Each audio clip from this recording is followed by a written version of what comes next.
ஆரம்பிச்சிடுவோம். கிறிஸ்து இயேசுவுக்குள் மிக அன்பாக அழைக்கப்பட்டிருக்கிற சகோதர சகோதரிகளே, நம்மளுடைய பிதாவாகிய தேவனின் நாமத்தினாலும் கர்த்தராகிய இயேசு கிறிஸ்துவின் நாமத்தினாலும் கிருபையும் சமாதானமும் உண்டாவதாக என்ற வாழ்த்துதலோடு இந்த ஒரு நாளை கூட நம்மளுடைய பிதாவாகிய தேவன் அவருடைய மாபெரும் கிருபையினாலும் இரக்கத்தினாலும் நம்மளை காண செய்து இந்த ஒரு நாளிலும் நம்மளை ஒன்று கூட்டி இந்த ஒரு நேரத்திலும் அவருடைய மாபெரும் சத்தியங்களை நம்மளுக்காக கொடுக்க இருக்கிறார். அதுக்கு அவருடைய குமாரர் மூலியமாக நாம் நன்றிகளையும் சோஸ்தரங்களையும் எடுத்துக்கொண்டு இன்றைய பாடத்துக்குள்ளாக நாம் கடந்து செல்வோம். இன்றைய பாடத்துக்கு ஆரம்பமாக நம் மத்தியில் இருக்கும் அன்பு சகோதரர் லாரன்ஸ் அவர்களை துவக்க ஜெபம் செய்யும்படி அன்போடு கேட்டுக்கொள்கிறோம்.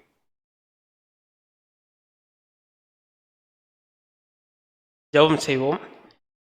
எங்களை அதிகமாக நேச வழிநடத்துகிறதான நல்ல அன்பின் உண்டான மீதவினை அப்பா, எங்கள் கர்த்தரும் இரட்சகருமான இயேசு கிறிஸ்துவின் மூலம் துதிக்கிறோம், சோத்தரிக்கிறோம். தகப்பனே, கடந்த வந்த காலங்களில் இருந்தக்கூடிய நீதாமே எங்களை பாதுகாத்து வழிநடத்தி இந்த நாளையும் நாங்கள் காணும்படியாக செய்து இந்த நாளுமாக இந்த மாலை வேளையிலே சகோதர சகோதரிகளாக ஒன்று கூடி உடைய சத்தியத்தை கேட்பதற்கும் தியானிப்பதற்கும் தகப்பனே இந்த நேரத்தை தயவாய் தந்திருக்கிறேன்.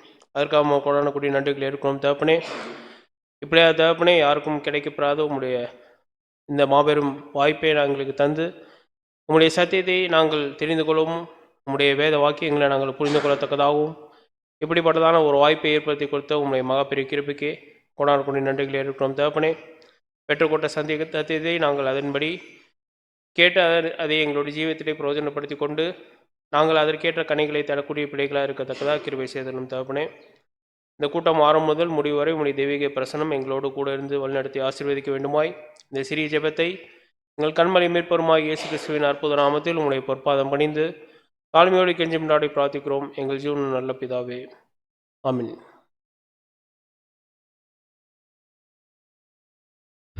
அன்பான சகோதர சகோதரிகளே, போன வாரம் என்ன பாடம் பார்த்தோம்? அந்தி கிறிஸ்து. எப்படி இருந்ததுங்க பாடம்?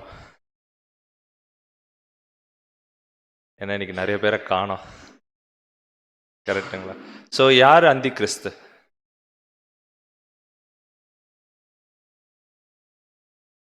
இல்லை, உங்களுக்கு தெரிஞ்சதை சொல்லுங்க. யார் அந்தி கிறிஸ்து? நம்ம தான் அந்தி கிறிஸ்தா? இல்லை, அப்படின்னா அதை நம்ம தப்பாக புரிஞ்சுக்க கூடாது. அந்த அமைப்பு தான் என்னங்க, வேதம் என்ன சொல்லுது அப்படின்னா அந்த அமைப்பு தான். ரோம கத்தோலிக்க சபை மற்றும் புரொட்டஸ்டாண்ட் சபைகள், அந்த அமைப்பு தான் என்ன அப்படின்னு சொல்லிட்டு பார்த்தோம்னா அந்தி கிறிஸ்து. அதுக்குள்ளே இருக்கிறவங்க என்ன இல்லை அப்படின்னு சொல்லிட்டு பார்த்தோம்னா அந்தி கிறிஸ்து இல்லை அப்படின்றதையும் நம்ம பார்த்தோம். ஸோ அதை தொடர்ந்து இன்னைக்கும் இன்னொரு மாபெரும் சத்தியத்தை என்ன பண்ண போகிறோம் அப்படின்னா பார்க்க போகிறோம். ஸோ இன்றைய பாடத்தோட தலைப்பு என்ன அப்படின்னு சொல்லிட்டு பார்த்தோம்னா தேவனுடைய மனுஷன், தேவனுடைய மனுஷன் அப்படின்ற தலைப்பின் கீழாக நம்மத்தியில் கோயம்புத்தூரிலிருந்து வந்திருக்கோம் நம்மளுடைய அன்பு சகோதரர் ஜேம்ஸ் பாஸ்கர் அவர்களை இன்றைய பாடத்தை எடுத்து தரும்படி அன்போடு கேட்டுக்கொள்கிறேன்.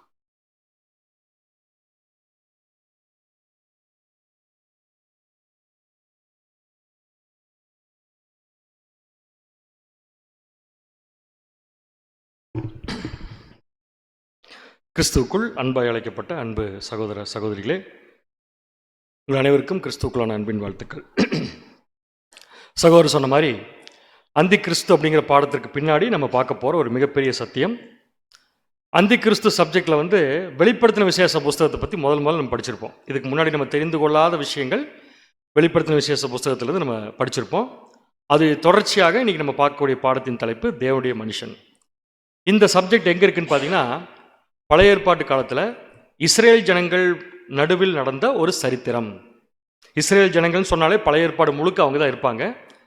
அதில் ஒரு சம்பவத்தை நம்ம இன்னைக்கு பார்க்க போகிறோம். ஸோ எந்த சம்பவத்தை பார்க்க போகிறோம்னா, ஆபிரகாமுடைய சந்ததி இஸ்ரேல் ஜனங்கள் எகிப்து தேசத்திற்கு யோசேப்பு நிமித்தம் அங்கே போனாங்க.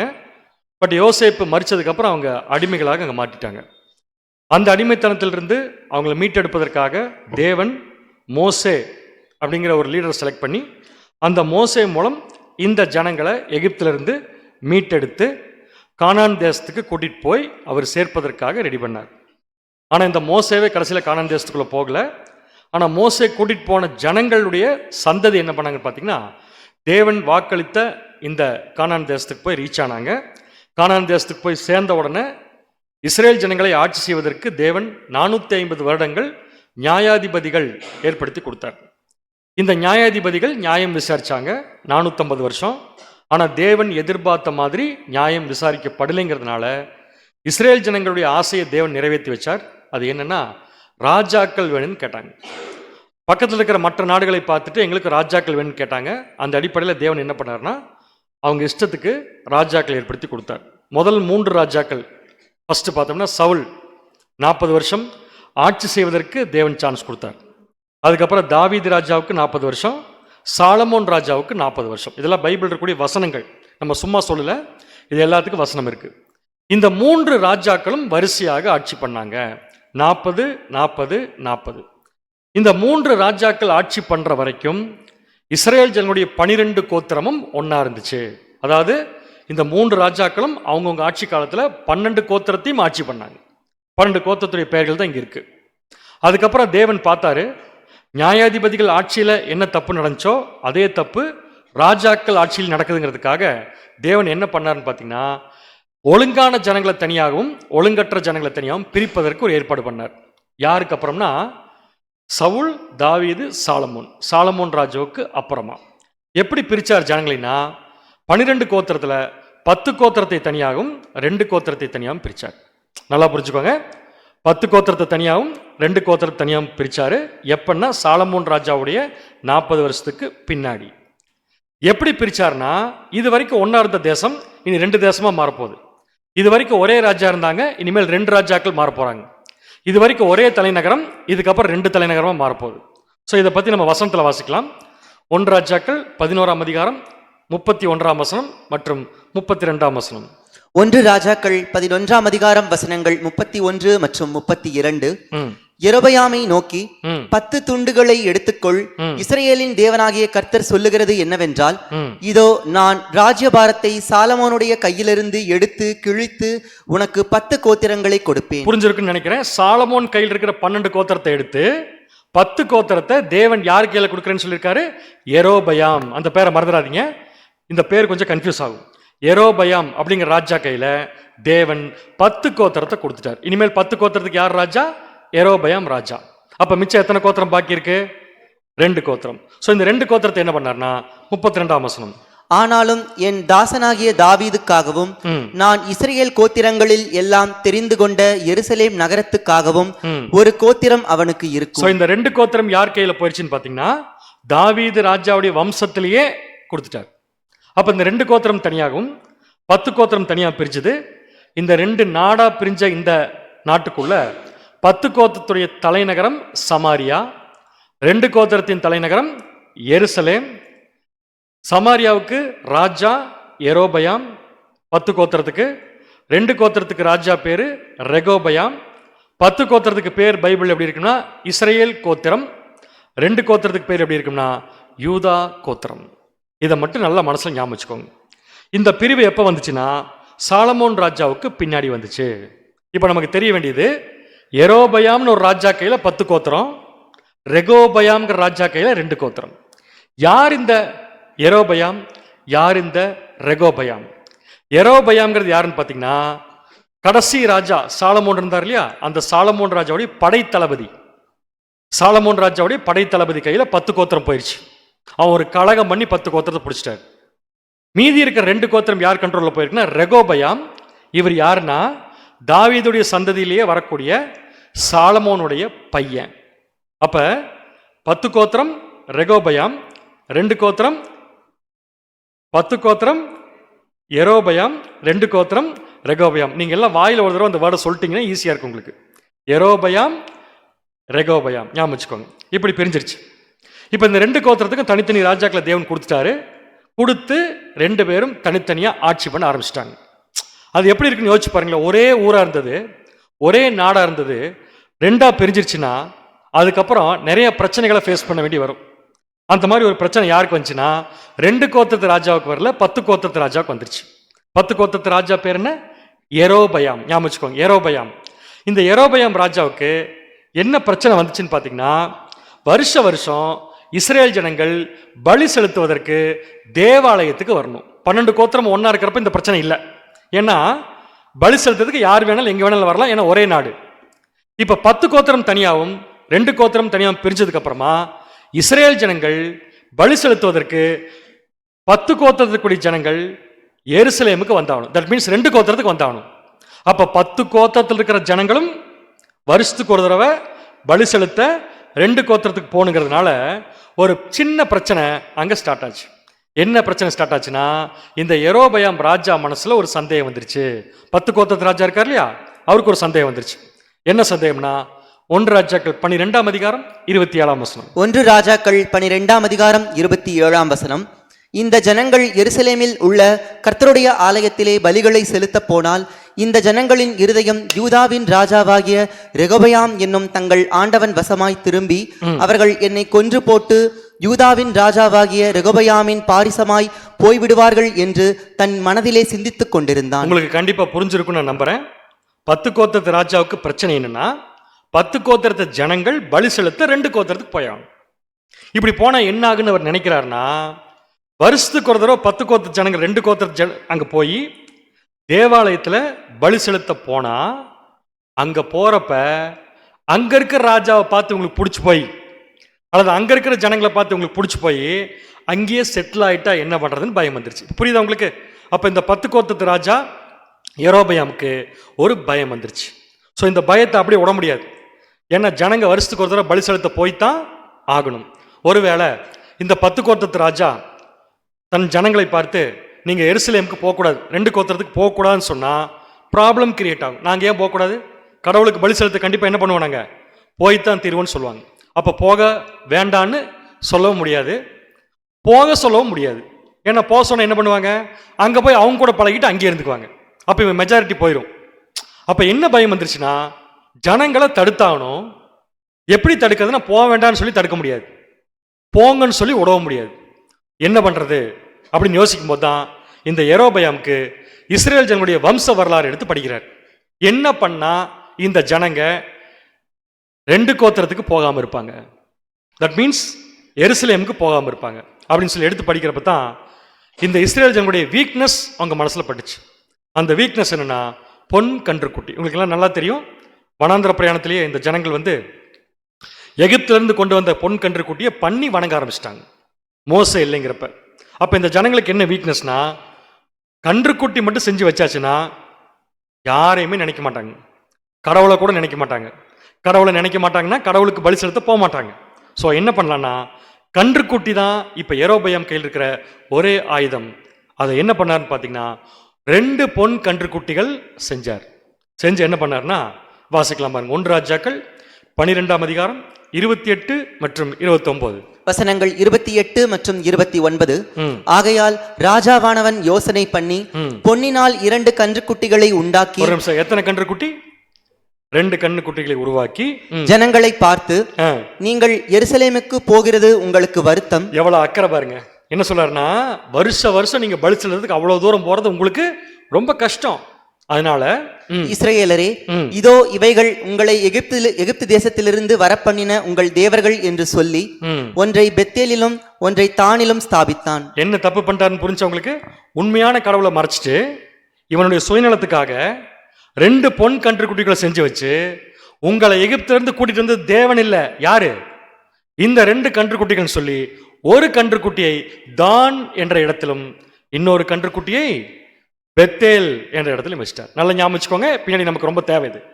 ஒரு பொன் கன்றுக்குட்டியை தான் அப்படிங்கிற இடத்துலையும் இன்னொரு பொன் கன்றுக்குட்டியை பெத்தேல் அப்படிங்கிற இடத்துல வச்சிட்டாங்க. ஏன் பிரதர் 2 பொன் கன்றுக்குட்டி செஞ்சு வச்சாரு? ஏன் 2 ஒன்னா வைக்காம வேற வேற இடத்துல வச்சாருன்னா, இந்த வேற வேற இடம் எங்க இருக்குன்னா, இந்த 10 கோத்திரத்தினுடைய ஒரு எண்டுல தான், இன்னொரு எண்டுல பெத்தேல். அப்ப ஜனங்கள் எருசலேமுக்கு பலி செலுத்துறதுக்கு போகணும்னு நினைச்சா போற வழியிலேயே இந்த கன்றுக்குட்டியை பார்த்துருவாங்க. பார்த்து என்ன பண்ணிடுவாங்க, அவ்வளவு தூரம் போக வேண்டாம், பேசாம என்ன பண்ணிடலாம், இங்கே இருந்துடலாம்னு சொல்லிட்டு அவங்கள ஸ்டாப் பண்றதுக்காக இந்த யெரொபெயாம்ங்கிற ராஜா பண்ண ஃபர்ஸ்ட் தப்பு இதுதான். வசனம் வாசிக்கலாம். 1 ராஜாக்கள் 12ஆம் அதிகாரம் 30ஆம் வசனம். இந்த காரியம் பாவமாயிற்று, ஜனங்கள் இந்த ஒரு கன்றுக்குட்டிக்காக தான் மட்டும் போவார்கள். இந்த காரியம் பாவமாயிற்று. எந்த காரியம் பாவமாயிற்று? உண்மை தேவனை மறைச்சு வேற பொய்யான கடவுளை கொண்டு வந்து வச்சு இவனுடைய சுயநலத்துக்காக இந்த யெரொபெயாம் என்ன பண்ணிட்டார்னா, கன்றுக்குட்டியை வணங்க வச்சுட்டாரு. இது அவர் செய்த பாவம் நம்பர் 1. அடுத்த பாவம், கன்றுக்குட்டி செஞ்சு வச்சாச்சு, அதுக்கு பலிபீடம் செஞ்சு வச்சாச்சு, அடுத்து பலி செலுத்தணும்ல, பலி செலுத்துறதுக்கு யாருக்கு மட்டும் இஸ்ரேல் ஜனங்கள் உரிமை இருக்குன்னா லேவி கோத்திரம், ஆசாரியர் மட்டும்தான். ஆனா இந்த பொன் கன்று குட்டிக்கு உண்மையான லேவியர்கள் என்ன பண்ண மாட்டாங்க, ஆராதனை பண்ண மாட்டாங்கன்ட்டு என்ன பண்ணார்னா 1 ராஜாக்கள் 12ஆம் அதிகாரம் 31ஆம் வசனம். 31ஆம் வசனம், லேவியின் புத்திரராய் இராத ஜனத்தில் ஈனமானவர்களை ஆசாரியராக்கினான். இந்த வார்த்தையே ரொம்ப பயங்கரமா இருக்கு பார்க்கிறதுக்கு. லேவியரின் புத்திரராய் இராத ஜனத்தில் ஈனமானவர்களை ஆசாரியனாக்கினான். அப்ப ஜனங்கள் கொண்டு வர பலிய இந்த பொன் கன்றுக்குட்டிக்கு செலுத்துவதற்கு லேவியர் இல்லாத ஈனமான ஆசாரியரை ஆசாரியராக்கிட்டான். அப்ப அந்த வேலை செய்யறதுக்கு அவங்களுக்கு என்ன இல்லை, தகுதியே கிடையாது. தகுதியே இல்லாதவங்களை தகுதிப்படுத்தி இந்த காரியத்தை செய்ய வச்சிட்டார். இது பாவம் நம்பர் 2. பாவம் நம்பர் 1 என்ன, தேவனை மறக்க வச்சு அதற்கு பதிலா 2 பொன் கன்றுக்குட்டிகளுக்கு பலி செலுத்த வச்சது பாவம் நம்பர் 1. பாவம் நம்பர் 2 என்னன்னா, அந்த கன்றுக்குட்டிக்கு பலி செலுத்துவதற்கு தகுதி இல்லாத ஜனங்களை ஆசாரியர் ஆக்கினான். 3வது தப்பு 1 ராஜாக்கள் 12ஆம் அதிகாரம் 33ஆம் வசனம். 33ஆம் வசனம், தன் மனதிலே தானே நியமித்துக் கொண்ட 8ஆம் மாதம் 15ஆம் தேதியிலே பெத்தேலில் தான் உண்டாக்கின பலிபீடத்தின் மேல் பலியிட்டு இஸ்ரவேல் புத்திரருக்கு பண்டிகையை ஏற்படுத்தி பலிபீடத்தின் மேல் பலியிட்டு தூபங்காட்டினான். வரிசையா வரலாம். இந்த 3வது தப்பு என்னன்னா, அவனே அவன் மனசுல தோணுன ஒரு டேட்டு, இது தேவன் கொடுத்த தேதி அல்ல.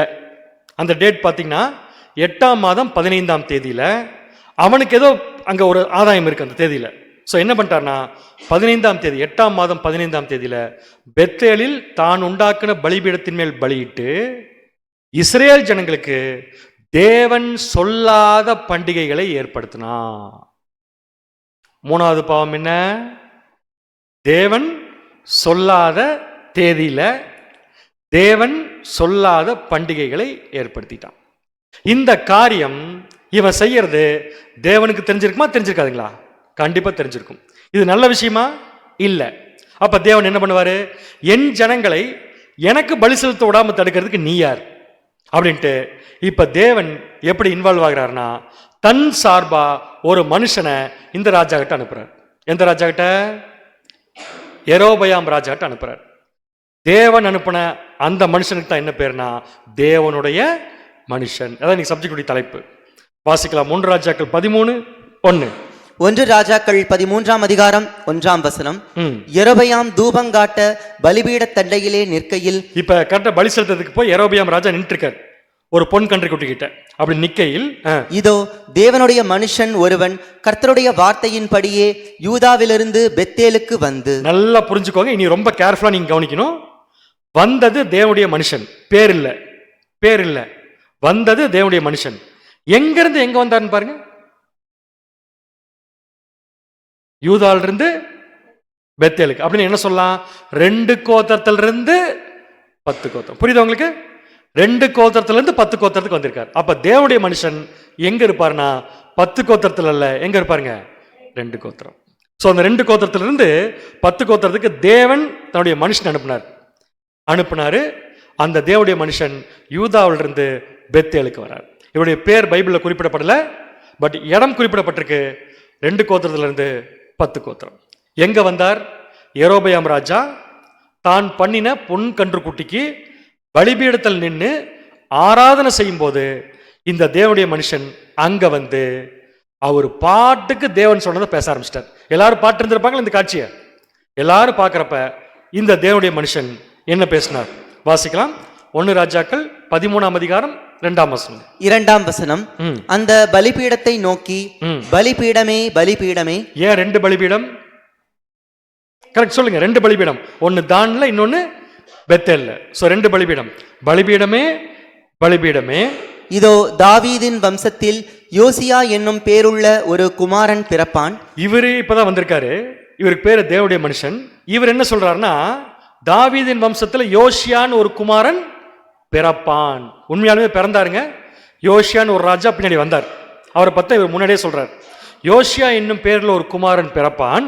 அவன் உன்மேல் தூபங்காட்டுகிற மேடைகளின் ஆசாரியர்களை உன்மேல் பலியிடுவான். பாவம் நம்பர் 2 பண்ணார் இல்லையா? ஈனமான ஆசாரியர்களை பலிபீடத்தில் வச்சார் இல்லையா, அந்த ஆசாரியர்களை இந்த யோசியா வந்து ஓம் பலிபீடத்திலே பலியிடுவார். நீ ஜனங்களுக்காக பலிபீடம் செஞ்ச, தேவன் என்ன பண்ண போறார்னா யோசியான்னு ஒரு ராஜாவை அனுப்பி நீ பண்ண பலிபீடத்துல உனக்கு தூபம் காட்டுற ஆசாரியர்களை என்ன பண்ணிடுவார், அவரு பலி செலுத்திடுவார். அடுத்தது, மனுஷரின் எலும்புகளும் உன்மேல் சுட்டெரிக்கப்படும் என்பதை கர்த்தர் உரைக்கிறார் என்று கர்த்தருடைய வார்த்தையை கூறி. அப்ப தேவனுடைய மனுஷன் பேசின வார்த்தை தேவனுடைய மனுஷன் வார்த்தை இல்ல, யாருடைய வார்த்தை? கர்த்தருடைய வார்த்தை. தேவனுடைய வார்த்தையை கூறிட்டு இருக்கும்போது எல்லாரும் ஆச்சரியமா பார்த்திருப்பாங்களா அவரை? ஏன்னா ராஜா பண்றத எல்லாரும் சப்போர்ட் பண்ணிட்டு இருக்கிறப்ப யாரோ ஒருத்தர் வந்து தப்புன்னு சொல்லும்போது கண்டிப்பா எல்லாருக்கும் என்ன வரும்? கோபம் வரும். அது மட்டும் இல்ல, அதிர்ச்சி வரும். அந்த அதிர்ச்சியில இந்த தேவனுடைய மனுஷன் என்ன சொல்றாருன்னா, என்னைய இப்ப நீங்க நம்பணும்னா, நான் சொன்னது நடக்க போறது உண்மைனா இப்ப நான் சொல்றது இங்க நடக்குங்கிறார். என்ன சொன்னார், என்ன நடந்துச்சு? 1 ராஜாக்கள் 13ஆம் அதிகாரம் 3ஆம் வசனம். 3ஆம் வசனம். அன்றைய தினம் அவன் ஒரு அடையாளத்தையும் சொல்லி, இதோ இந்த பலிபீடம் வெடித்து அதன் மேல் உள்ள சாம்பல் கொட்டுண்டு போம், கர்த்தர் உரைத்ததற்கு இதுவே அடையாளம் என்றான். என்ன சொன்னாரு?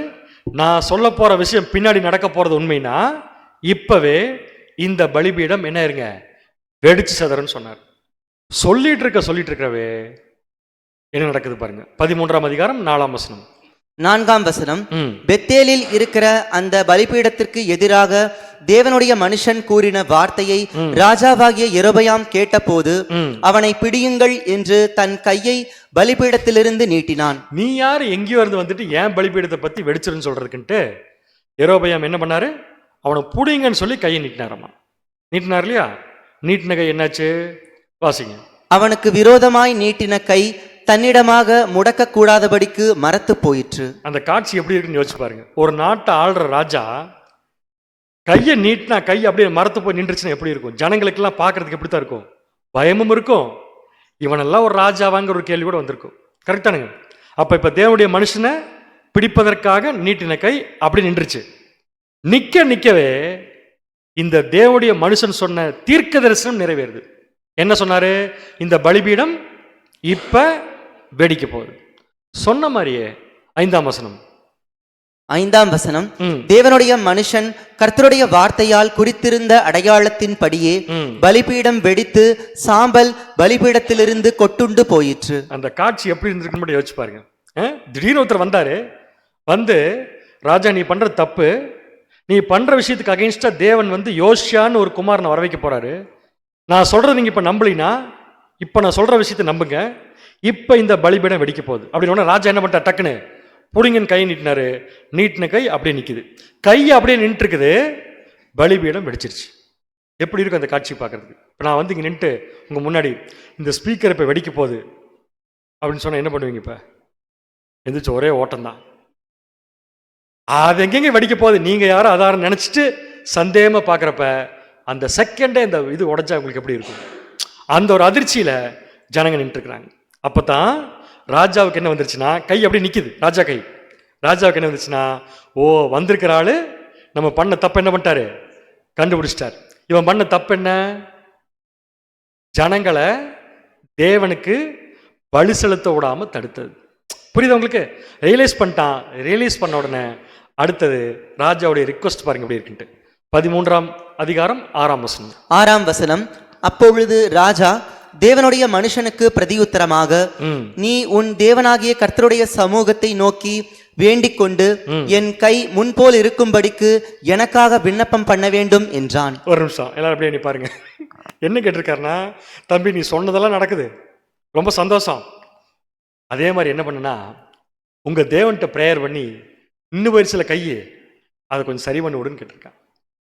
அப்படின்னு அவனுக்கு என்ன ஒரு விஷயம் புரிஞ்சிருச்சு? நான் பண்றது தப்பு, வந்திருக்கிறவர் சரியான ஆள்.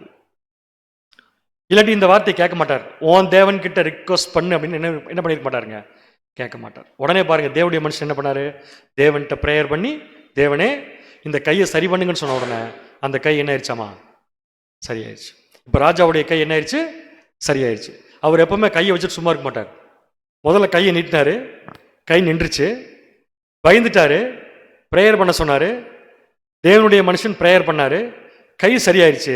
சரியான உடனே அவருக்கு எதிராக நீட்டின கையை, தேவனுடைய மனுஷனுக்கு எதிராக நீட்டின கையை தேவனுடைய மனுஷனுடைய தோல் மேல அப்படியே போடுறார். வாசிக்கலாம் பாருங்க. 1 ராஜாக்கள் 13:7. 7ஆம் வசனம். அப்பொழுது ராஜா தேவனுடைய மனுஷனை நோக்கி, நீ என்னோடே கூட வீட்டுக்கு வந்து இளைப்பாறு, உனக்கு வெகுமானம் தருவேன் என்றான். என்ன ஒரு புத்திசாலித்தனம் பாருங்களேன்.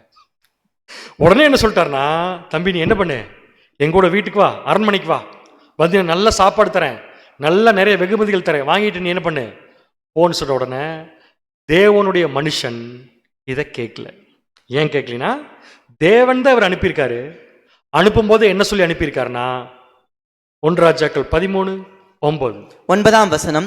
ஏனென்றால் நீ அப்பம் புசியாமலும் தண்ணீர் குடியாமலும் போன வழியாய் திரும்பாமலும் இருவென்று கர்த்தர் தம்முடைய வார்த்தையால் எனக்கு கட்டளையிட்டிருக்கிறார் என்று சொல்லி ரொம்ப கிளியரா சொல்லிட்டார். அப்பம் புசிக்க கூடாது, தண்ணீர் குடிக்க கூடாதுன்னு என் தேவன் சொல்லி அனுப்பியிருக்கார். அப்பம் புசிக்க கூடாது, தண்ணீர் குடிக்கூடாதுன்னு என்ன அர்த்தம்? அவர் அப்பமே சாப்பிடக்கூடாது இல்ல, எங்க இருக்கிற அப்பத்தை சாப்பிடக்கூடாது, எங்க இருக்கிற தண்ணி குடிக்கக்கூடாது. 10 கோத்திரம், புரியுது உங்களுக்கு? சோ 10 கோத்திரத்தில் இருக்கிற அப்பத்தை சாப்பிடவும் கூடாது, 10 கோத்திர ஜனங்கிட்ட இருக்கிற தண்ணி என்ன பண்ணக்கூடாது, குடிக்கக்கூடாது, போன வழியே திரும்பக்கூடாதுன்னு சொல்லி என் தேவன் சொல்லியிருக்காருன்னு சொல்லிட்டு ராஜா கிட்ட மாட்டேன்னு சொல்லிட்டு என்ன பண்ணிட்டார், அவரு கிளம்பிட்டார். கிளம்பி வர வழியில ரொம்ப டயர்டா இருக்குன்ட்டு ஒரு கருவாளி மரத்துக்கு கீழே போய் உட்காந்துட்டார். தேவனுடைய மனுஷன் செஞ்ச மிகப்பெரிய மிஸ்டேக் தான். கருவாளி மரம்னு அர்த்தம் முட்கள் நிறைந்த மரம். அந்த மரத்துக்கு கீழே போய் உட்காந்துட்டார். உட்காந்துருக்கும் போது அதே 10 கோத்திரத்தில் இருக்கிற ஒரு கிழவனான தீர்க்கதரிசி அங்க வர்றார். 1 ராஜாக்கள் 13ஆம் அதிகாரம் 11ஆம் வசனம். 11ஆம் வசனம். கிழவனான ஒரு தீர்க்கதரிசி பெத்தேலிலே குடியிருந்தார். இப்ப இந்த கிழவனான தீர்க்கதரிசி 2 கோத்திரத்தில் இருக்காரா, 10 கோத்திரத்தில் இருக்காரா? 10 கோத்திரம், கரெக்ட். ஸோ 10 கோத்திரத்தில் தான் கிழவனான தீர்க்கதரிசி இருப்பார். நோட் பண்ணிக்கோங்க. ஓகே, இந்த கிழவனான தீர்க்கதரிசி என்ன பண்றாருன்னா, நேரா இந்த தேவனுடைய மனுஷனை ஃபாலோ பண்ணிட்டு போய் அவர் இருக்கிற கருவாளி மரத்துக்கிட்ட போய் நின்று தேவனுடைய மனுஷங்கிட்ட பேசுறார். 13ஆம் அதிகாரம் 14ஆம் வசனம். 14ஆம் வசனம். தேவனுடைய மனுஷனை தொடர்ந்து போய் ஒரு கர்வாலி மரத்தின் கீழ் உட்கார்ந்திருக்கிற அவனை கண்டு, யூதாவிலிருந்து வந்த தேவனுடைய மனுஷன் நீர்தானா என்று அவனை கேட்டதற்கு அவன் நான் தான் என்றான். எப்படி போனவன் ஆரம்பிக்கிறார் பாத்தீங்களா? ஓ, நீ தான் அந்த ராஜாவுடைய கையை எடுத்து விட்டாளா, நீ தான் அந்த பலிபீடத்தை பார்த்து வெடிச்சிருன்னு சொன்னப்ப வெடிச்சது அந்த ஆளா? ஆமா நான் தான், உன்னை பார்க்கத்தான்ப்பா நான் இவ்வளவு கஷ்டப்பட்டு வந்திருக்கிறேன் அப்படின்னு சொல்லிட்டு என்ன கேட்டார்னு அடுத்தது கிழவனான தீர்க்கதரிசி 15ஆம் வசனம். 15ஆம் வசனம். அப்பொழுது அவனை நோக்கி, என்னோட வீட்டுக்கு வந்து அப்பம் புசியும் என்றான். இதே ரிக்வெஸ்ட முதல்ல யார் வச்சா? ராஜா. என்ன சொன்னாரு? தேவன் இங்க வந்து அப்பத்தை சாப்பிடக்கூடாது, தண்ணி குடிக்கூடாதுன்னு சொல்லியிருக்கான்னு சொல்லிட்டு வந்துட்டார்.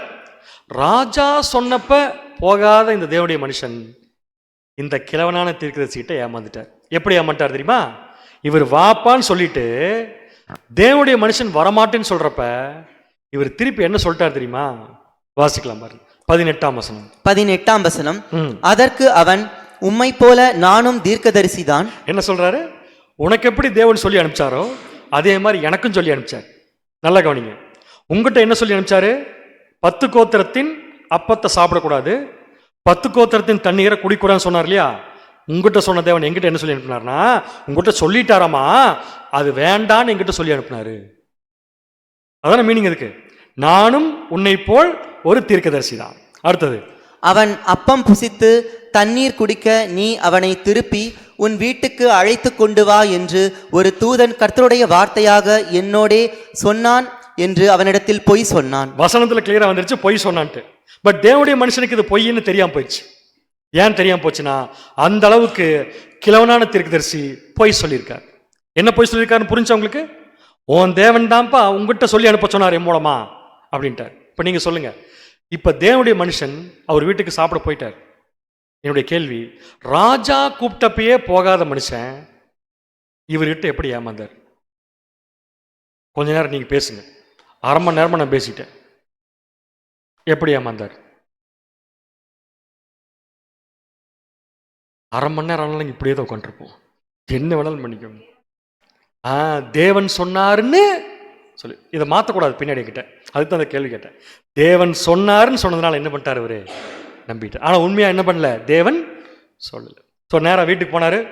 வீட்டுக்கு போய் சாப்பிட்டு இருக்கிறப்ப இன்னொரு தேவதூதன் வந்து இந்த தேவனுடைய மனுஷனை பார்த்து சொல்றாரு, 1 ராஜாக்கள் 13ஆம் அதிகாரம் 21ஆம் வசனம். 21ஆம் வசனம், அவன் யூதாவிலிருந்து வந்த தேவனுடைய மனுஷனை பார்த்து, 2 கோத்திரத்திலிருந்து 10 கோத்திரத்துக்கு வந்த தேவனுடைய மனுஷனை நோக்கி சத்தமிட்டு, உன் தேவனாகிய கர்த்தர் உனக்கு கற்பித்த கட்டளையை நீ கை கொள்ளாமல் கர்த்தருடைய வாக்கை மீறி.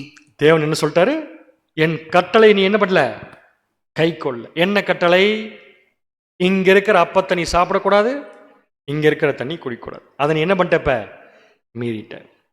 ஆனா இந்த கிழவனான தீர்க்கதரிசி என்ன பண்ணாரு, தேவன் தான் சாப்பிட சொன்னாருன்னு ஏமாத்தி கூட்டிட்டு போயிட்டார், சாப்பிட வச்சிட்டாரு. இப்ப தேவனுடைய மனுஷன் இவ்வளவு நல்ல சர்டிபிகேட் வாங்கினவர் இந்த விஷயத்துல ஏமாந்ததுனால அவர் திருப்பி போகும்போது, இந்த கிழவனான தீர்க்கதரிசி வீட்டில இருந்து திரும்பி போறப்ப வழியில ஒரு கழுதை மின்னுது, கழுதை மேல ஏறி போயிட்டு இருக்காரு.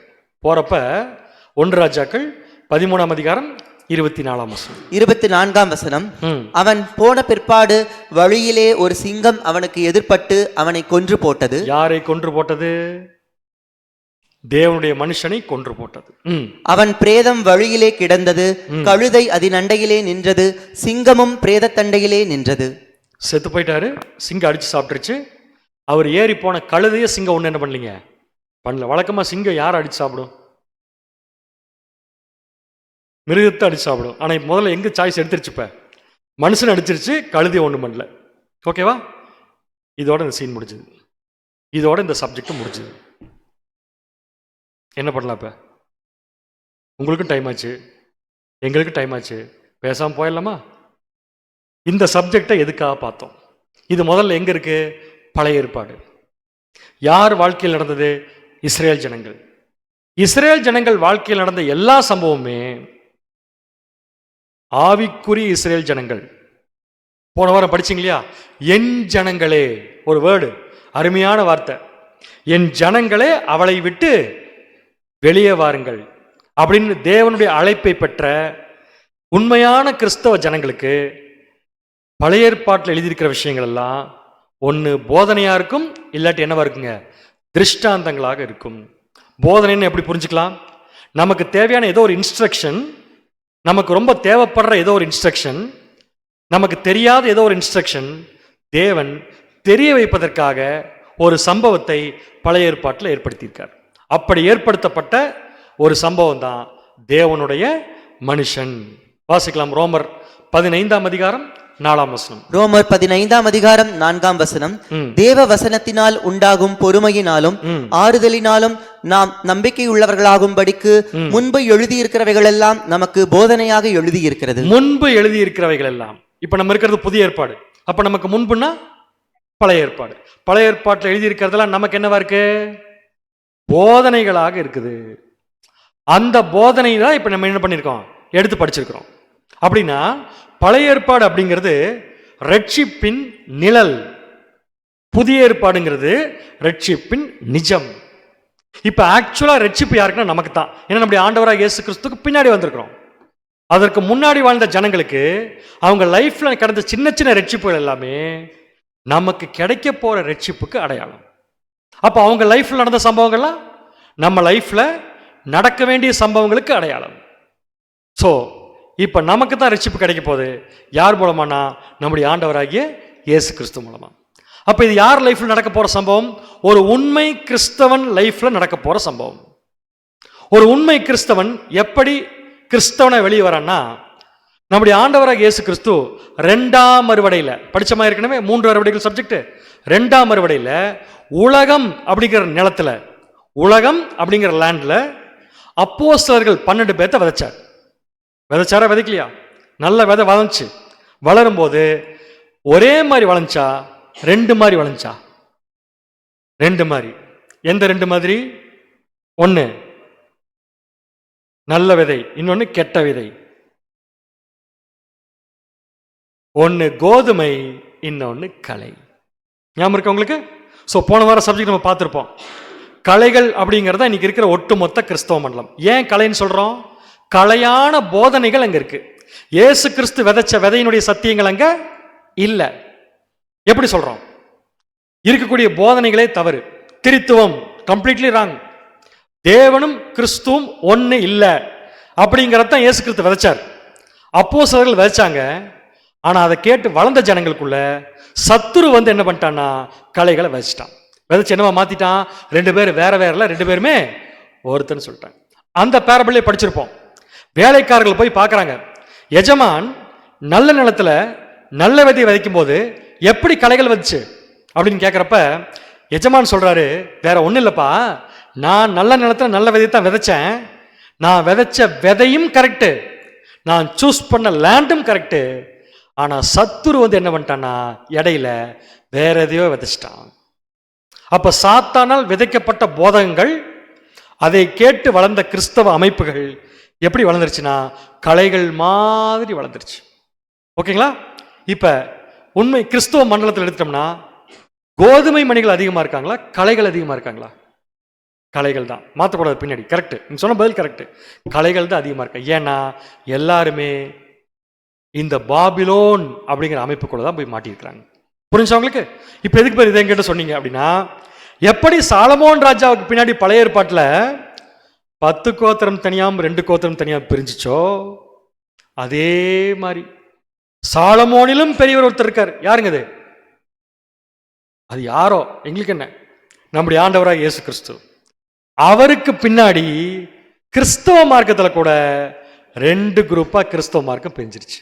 எப்படி பிரிஞ்சது? ஒன்று கலைகள், இன்னொன்று நல்ல மணிகள். இது இப்போ கிளியராக இருக்க அந்த சார்ட் உங்களுக்கு புரிஞ்சா?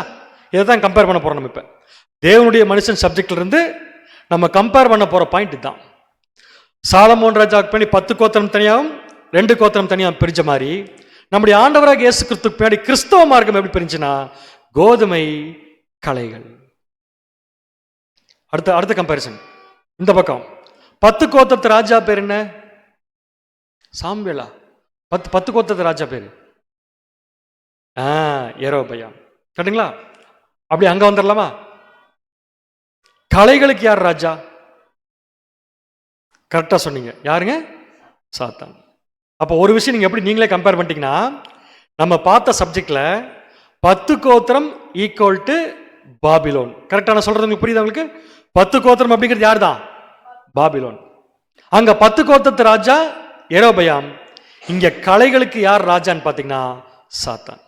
அப்படின்னு இப்ப நம்ம எதை கம்பேர் பண்ணோம்னா யெரொபெயாமும் சாத்தானும் ஒண்ணுதான். எப்படி தெரியுமா ஒண்ணு? இந்த யெரொபெயாம் ஆக்சுவலா யார் தெரியுமா? சாலமோன் ராஜாவுடைய படைத்தளபதி. இவங்க எப்படி 10 கோத்திரம் போச்சு அப்படின்னா, சாலமோன் ராஜா கிட்ட தன் எஜமான் கிட்டேயே கலகம் பண்ணி அதை வாங்கிட்டான். வாசிக்கலாம் பாருங்க. 2 நாளாகமம் 13ஆம் அதிகாரம் 6ஆம் வசனம். 2 நாளாகமம் 13ஆம் அதிகாரம் 6ஆம் வசனம். ஆகிலும் தாவீதின் குமாரனாகிய சாலமோனின் ஊழியக்காரனான யெரொபெயாம் என்னும் நேபாத்தின் குமாரன் எழும்பி தன் எஜமானுக்கு விரோதமாக கலகம் பண்ணினான். யெரொபெயாம் எப்படி 10 கோத்திரத்தை பிடிச்சிருக்காருன்னா எஜமானுக்கு விரோதமாய் கலகம் பண்ணி. இந்த கலகம் பண்ற புத்தி ஏற்கனவே யாருக்கு இருக்கு? சாத்தானுக்கும் இருக்கு. கேட்டுங்களா? சாத்தானை உருவாக்குனதே தேவன் தான், இயேசு கிறிஸ்து மூலமா. ஆனா உருவாக்கப்பட்ட சாத்தான் தேவனுக்கும் கிறிஸ்துக்கும் அகைன்ஸ்ட் எப்படி மாறிட்டானோ அதே மாதிரி தான் யெரொபெயாம் மாறினார். அப்ப யெரொபெயாம் ஈக்குவல் டு யார் தான்? சாத்தான் தான். சாத்தானை பத்தி வாசிக்கலாம். ஏசாயா 14ஆம் அதிகாரம் 13 மற்றும் 14. ஏசாயா 14ஆம் அதிகாரம் வசனங்கள் 13 மற்றும் 14. நான் வானத்துக்கு ஏறுவேன், தேவனுடைய நட்சத்திரங்களுக்கு மேலாக என் சிங்காசனத்தை உயர்த்துவேன், வடபுறங்களில் உள்ள ஆராதனை கூட்டத்தின் பர்வதத்திலே வீற்றிருப்பேன் என்றும், நான் மேகங்களுக்கு மேலாக உன்னதங்களில் ஏறுவேன், உன்னதமானவருக்கு ஒப்பாவேன் என்றும் நீ உன் இருதயத்தில் சொன்னாயே. தேவன் சொல்றாரு நீ இந்த வேலையை செய்யிட்டு. சாத்தான் சொல்றான் அதெல்லாம் செய்ய முடியாது, உங்களுக்கு மேல நான் என்ன பண்ணிடுவேன்? போயிடுவேன். இதுதான் எஜமானுக்கு விரோதமாய் கலகம் பண்ணுதல். ஸோ இந்த கம்பேரிசன்ல கிளியரா பார்த்துட்டோம். 10 கோத்திரம் ஈக்குவல் டு கிறிஸ்தவ மார்க்கத்தில் இருக்கக்கூடிய பாபிலோன் என்ற கலைகள் என்ற அமைப்பு. 10 கோத்திரத்துக்கு ராஜா யெரொபெயாம், கலைகள் கிறிஸ்தவ மண்டலத்துக்கு யார் ராஜான்னு பார்த்தீங்கன்னா சாத்தான். இது கிளியரா இருக்கீங்களா? இப்போ அடுத்த பாயிண்ட் போகலாம். நல்ல மணிகள், கலைகள், எது மெஜாரிட்டி? நிழலுக்கு போயிடலாம். ஃபர்ஸ்ட் படிச்சோம்ல சம்பவம், அதில் போயிடலாம். 10 கோத்திரம் மெஜாரிட்டியா 2 கோத்திரம் மெஜாரிட்டியா? மெஜாரிட்டினா எங்கே அதிகமான ஜனங்கள் இருக்கான்னு கேட்குறேன் நான். 10 கோத்திரம். இப்போ கிறிஸ்தவ மார்க்கத்தில் கலைகள் அதிகமா கோதுமை மணிகள் அதிகமா? நம்ம கூட தானே பேசிக்கிறோம். என்ன இப்போ நம்ம எங்கேயும் சொல்ல மாட்டோம், சொல்லுங்க தெரியுமா? கலைகள். அப்போ கம்பேரிசன் ரொம்ப கரெக்டாக மேட்ச் ஆகுதா? ஸோ நல்ல மணிகள் எப்போவுமே கம்மியாக தான் இருப்பாங்க, கலைகள் எப்போவுமே அதிகமாக தான் இருப்பாங்க. ஆனால் இந்த நல்ல மணிகள் கொஞ்சம் பேராக இருந்தாலும் அதற்கு ராஜா இயேசு கிறிஸ்து.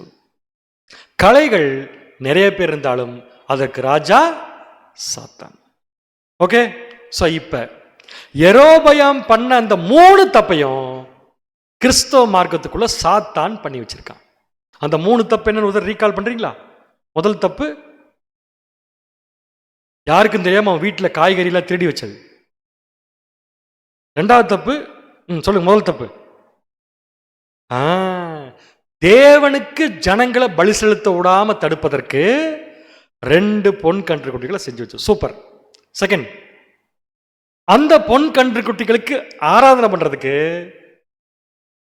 லேவி கோத்திரத்தை அல்லாத ஈனமான ஆசாரியர்களை நியமிச்சது.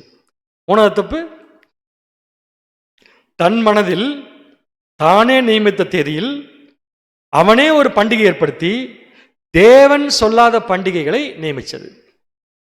3 தப்பு ஞாபகம் இருக்கா? அப்ப இந்த 3 தப்பையும் இந்த கிறிஸ்தவ மார்க்கத்துக்குள்ள யார் பண்ணிட்டு இருக்கா? சாத்தான் பண்ணிட்டு இருக்கான். தவறு நம்பர் 1 என்ன? 2 பொன் கன்றுக்குட்டி செஞ்சு வச்சான். 1 எங்க வச்சான்? பெத்தேல்ல. இன்னொன்னு எங்க வச்சான்? தான்ல. கிறிஸ்தவ மார்க்கத்துக்குள் பாருங்க என்ன ஆச்சரியம். 10 கோத்திரத்தில் இருக்கிற ஜனங்கள் பூரா இந்த 2 கன்றுக்குட்டியை பார்த்துட்டு தேவனை மறந்துட்டாங்க. தேவன் யாருன்னு தெரியல அவங்களுக்கு. அதே மாதிரி இன்னைக்கு பாபிலோன் கிறிஸ்தவ மார்க்கம் என்ற அமைப்பில் சாத்தான் தேவனை மறைக்க யூஸ் பண்ணும் 2 பொன் கன்றுக்குட்டிகள் எது? 2 ஒன்னு நானு, இன்னொன்னு அப்பயே வந்து கண்டக்ட் பண்ணார்ல அவரு. சொல்லுங்க, தைரியமா சொல்லுங்க, யார் இந்த 2 பேர்? 2 பொன் கன்றுக்குட்டி. அதை பார்த்தாச்சுன்னா தேவனை பார்க்கணுங்கிற எண்ணமே வராது. ஒரு கிளிக் பண்ண வந்துடும். ஒன்னு ரோமன் கேத்தலிக்கு, இன்னொன்னு ப்ராட்டஸ்டன்ட். உண்மைதான பேர்? இந்த 2 அமைப்புக்குள் இருக்கிற ஜனங்களுக்கும் தேவன் யாருன்னே தெரியாது. யார் மறைச்சதுன்னா சாத்தான் கம்ப்ளீட்டா மறைச்சிட்டான். இவங்களை பொறுத்த வரைக்கும் எது முக்கியமான விஷயம்? திரியேக தேவன்கிறது மட்டும்தான் முக்கியமான விஷயம். மற்ற எதுவும் முக்கியமான விஷயம் கிடையாது. நரகம் படிச்சிருக்கோம் இல்லையா? அது என்ன நரகம்? அக்னி எரியும். பாவம் செய்தவர்கள்லாம் கடவுள் கொண்டு போய் எங்க போட்டுருவாரு? நரகத்தில் போட்டுருவாரு. யாரை கடவுள் கொண்டு போய் நரகத்தில் போட்டுருவாருன்னு கேட்டா, பூமியில தப்பு செய்யறவங்கலாம் கொண்டு போய் போட்டுருவாராமா. பூமியில் நல்லது செய்யறவங்க யாரு? யாருமே கிடையாது. அப்ப எல்லாரும் எங்க தான் போகணும்? இதை நம்ம யோசிக்கிறோம். ஆனா யோசிச்ச நாம இது தப்புன்னு புரியல. ஏன் புரியல தெரியுமா? அதை யோசிக்க வச்ச சாத்தான் பண்ண 2 கன்றுக்குட்டியில ஏதோ ஒரு கன்றுக்குட்டியில தான் நம்ம இருக்கிறோம். Either Roman Catholic or Protestant. Mistake number 2 ரொம்ப டீட்டெயிலாக படிக்க வேண்டியது. மிஸ்டேக் நம்பர் 2 என்ன? இந்த ரோமன் கேத்தலிக்கு ப்ராட்டஸ்டன்ட் அப்படித்தான் எடுத்துக்கணும். ஒரு தான் ஒரு பெத்தேல் இருக்கிற கன்றுக்குட்டிக்கு ஆராதனை செய்யறதுக்கு, அதாவது ஏற்கனவே கன்றுக்குட்டியே தப்பு, அந்த கன்றுக்குட்டிக்கு ஆராதனை பண்றதுக்கு நல்ல ஆசாரியர் நியமிக்க முடியாது. ஏன்னா நல்ல ஆசாரியர் என்ன பண்ண மாட்டாங்க, இதுக்கு வரமாட்டாங்க. நல்ல ஆசாரியர்னா யாரு? தேவன் யாருன்னு தெரிஞ்சு, தேவனுடைய சத்தியம் என்னன்னு தெரிஞ்சு, தேவனுடைய அன்பு என்னன்னு தெரிஞ்சு, உண்மையான ஒரு சகோதரன் கண்டிப்பா இந்த பொன் கன்றுக்குட்டிக்கு ஆராதனை பண்ண மாட்டார். அதனால இந்த ராஜா என்ன பண்ணார் தெரியுமா? அதாவது சாத்தான் என்ன பண்ணா தெரியுமா? அங்க எப்படி ஈனமான ஆசாரியர்களை நியமிச்சாரோ அதே மாதிரி தேவன் யாருன்னு தெரியாது, கிறிஸ்து யாருன்னு தெரியாது, தேவனுடைய திட்டம் தெரியாது, தேவனுடைய அன்பு தெரியாது. ஒன்னே ஒன்று மட்டும் தெரியும், என்னன்னா காசு வாங்குறது எப்படின்னு தெரியல திட்டி. இதுக்கு பேர் தான் போதகர்கள் அவங்க பண்ற போதகம். True or false? நல்லா யோசிச்சு பார்த்து சொல்லுங்க பார்க்கலாம். ஈனமான அப்படின்னு என்ன தமிழ்ல? ஈனமானவே தமிழ் தான். ஈனமான அப்படி என்றால் என்ன? உங்களுக்கு யாருக்கு தமிழ் தெரியாதுன்னு எனக்கு முதல்ல தெரியும். இருந்தாலும் கேட்குறேன், ஈனமான என்றால் என்னன்னு கேட்டேன். நம்ம கூட தானே பேசிக்கலாமே, தப்பே இல்லையா? தெரியாதா இல்லை சொல்றதுக்கு வரமாட்டேங்குதா? நானே சொல்லட்டுமா? பிச்சைக்கார என்று அர்த்தம். பிச்சைக்காரன் என்ன பண்ணுவான்? இது என்ன கேள்வி இது? பிச்சைக்காரன் பிச்சை எடுப்பான். பிச்சை எடுக்கிறதுனா என்ன? ஒரு வேலையும் செய்யாம ரோட்ல ஒரு ஓரத்தில் உட்காந்துட்டு வரவங்க போறதுக்கு பூரா காசை வாங்கி பொல போட்டுறது. இதே மாதிரிதான் இன்னைக்கு இந்த பாபிலோன்ற அமைப்புல போதகர்கள் என்ன பண்றாங்கன்னா, தாங்கள் உழைக்காம மற்றவங்க கிட்ட காசை வாங்கி வாழ்ந்துட்டு இருக்கிறாங்க. ஒருத்தர் சொன்னார் என்கிட்ட நேத்து கூட, கோயிலுக்கு தானே வாங்குறாங்க. கோயிலுக்கா வாங்குறாங்க? நல்லா யோசிச்சு பாருங்க. எது கோயில், எது ஆலயம்? பில்டிங்கா? பில்டிங் ஆலயமே கிடையாது. எது ஆலயம் தெரியுமா? நம்முடைய மனசு. ஒரு பில்டிங் ஆலயம்னு சொல்லி பைபிள் எங்கேயுமே சொன்னதில்லை. நம்ம தான் அந்த ஆலயம் சொல்லியிருக்கு. அப்ப அது ஆலயமே இல்லை, அதுக்கு காசு தர வேண்டிய அவசியம் இல்லை. அப்ப அந்த காசு பூரா யாருக்கு போகுது? நம்ம மாதம் மாதம் கொடுக்கக்கூடிய அந்த காணிக்கை பூரா யாருக்கு போகுது? போதகருக்கு. அவர் என்ன பண்றாரு? வாங்கி அவர் குடும்பத்தையும் அவருடைய குழந்தைகளையும் ஃபாரின்ல படிக்க வைக்கிறார். இதுக்கு பேர் தான் ஈனமான ஆசாரியர். ஏன்னா இதற்கு நல்ல ஆசிரியர் கண்டிப்பா என்ன பண்ண மாட்டாங்க, வரவே மாட்டாங்க. சரி, அப்படித்தான் காசை வாங்கிக்கோங்க. ஆனா சத்தியத்தை சொல்லிக் கொடுக்குன்னு கேட்டா சொல்லித்தர தெரியல. ஏன் தெரியல? தெரிஞ்சாதானே சொல்லிக் கொடுப்பாங்க. அப்படின்னு என்ன பண்ணிட்டு இருக்காங்க? அப்போஸ்தலன் பவுல் சொல்றாரு, 2 தீமோத்தேயு 4ஆம் அதிகாரம் 3ஆம் வசனம் மற்றும் 4ஆம் வசனம். 2 தீமோத்தேயு 4ஆம் அதிகாரம் வசனங்கள் 3 மற்றும் 4. ஏனென்றால் அவர்கள் ஆரோக்கியமான உபதேசத்தை பொறுக்க மனதில்லாமல் செவித்தின உள்ளவர்களாகி தங்கள் சுய இச்சைகளுக்கேற்ற போதகர்களை தங்களுக்கு திரளாக சேர்த்துக்கொண்டு தங்கள் சுய இச்சைகளுக்கேற்ற போதகர்களை திரளாக சேர்த்துக்கொண்டு. நம்மளே பாருங்க, ஒரு காலகட்டத்தில் மேபி இப்போ உங்களுக்கு இருக்கான்னு தெரியல, நாங்களும் இருந்தோம்.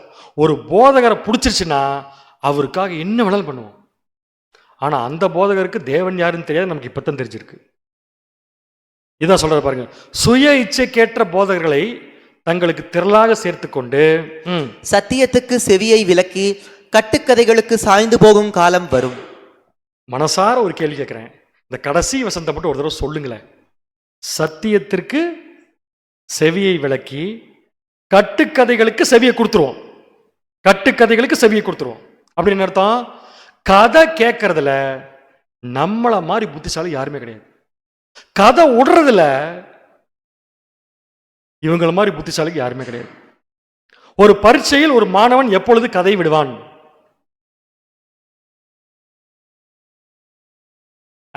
Super, correct.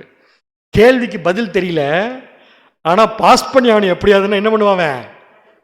அப்போ ஒருத்தன் கதை விடுறானால என்ன அர்த்தம்? ஒழுங்கா படிக்கல. நம்ம போதகர்கள் காலையில போய் போடியத்தில் ஏறி கதை விடுறாங்கன்னு என்ன அர்த்தம்?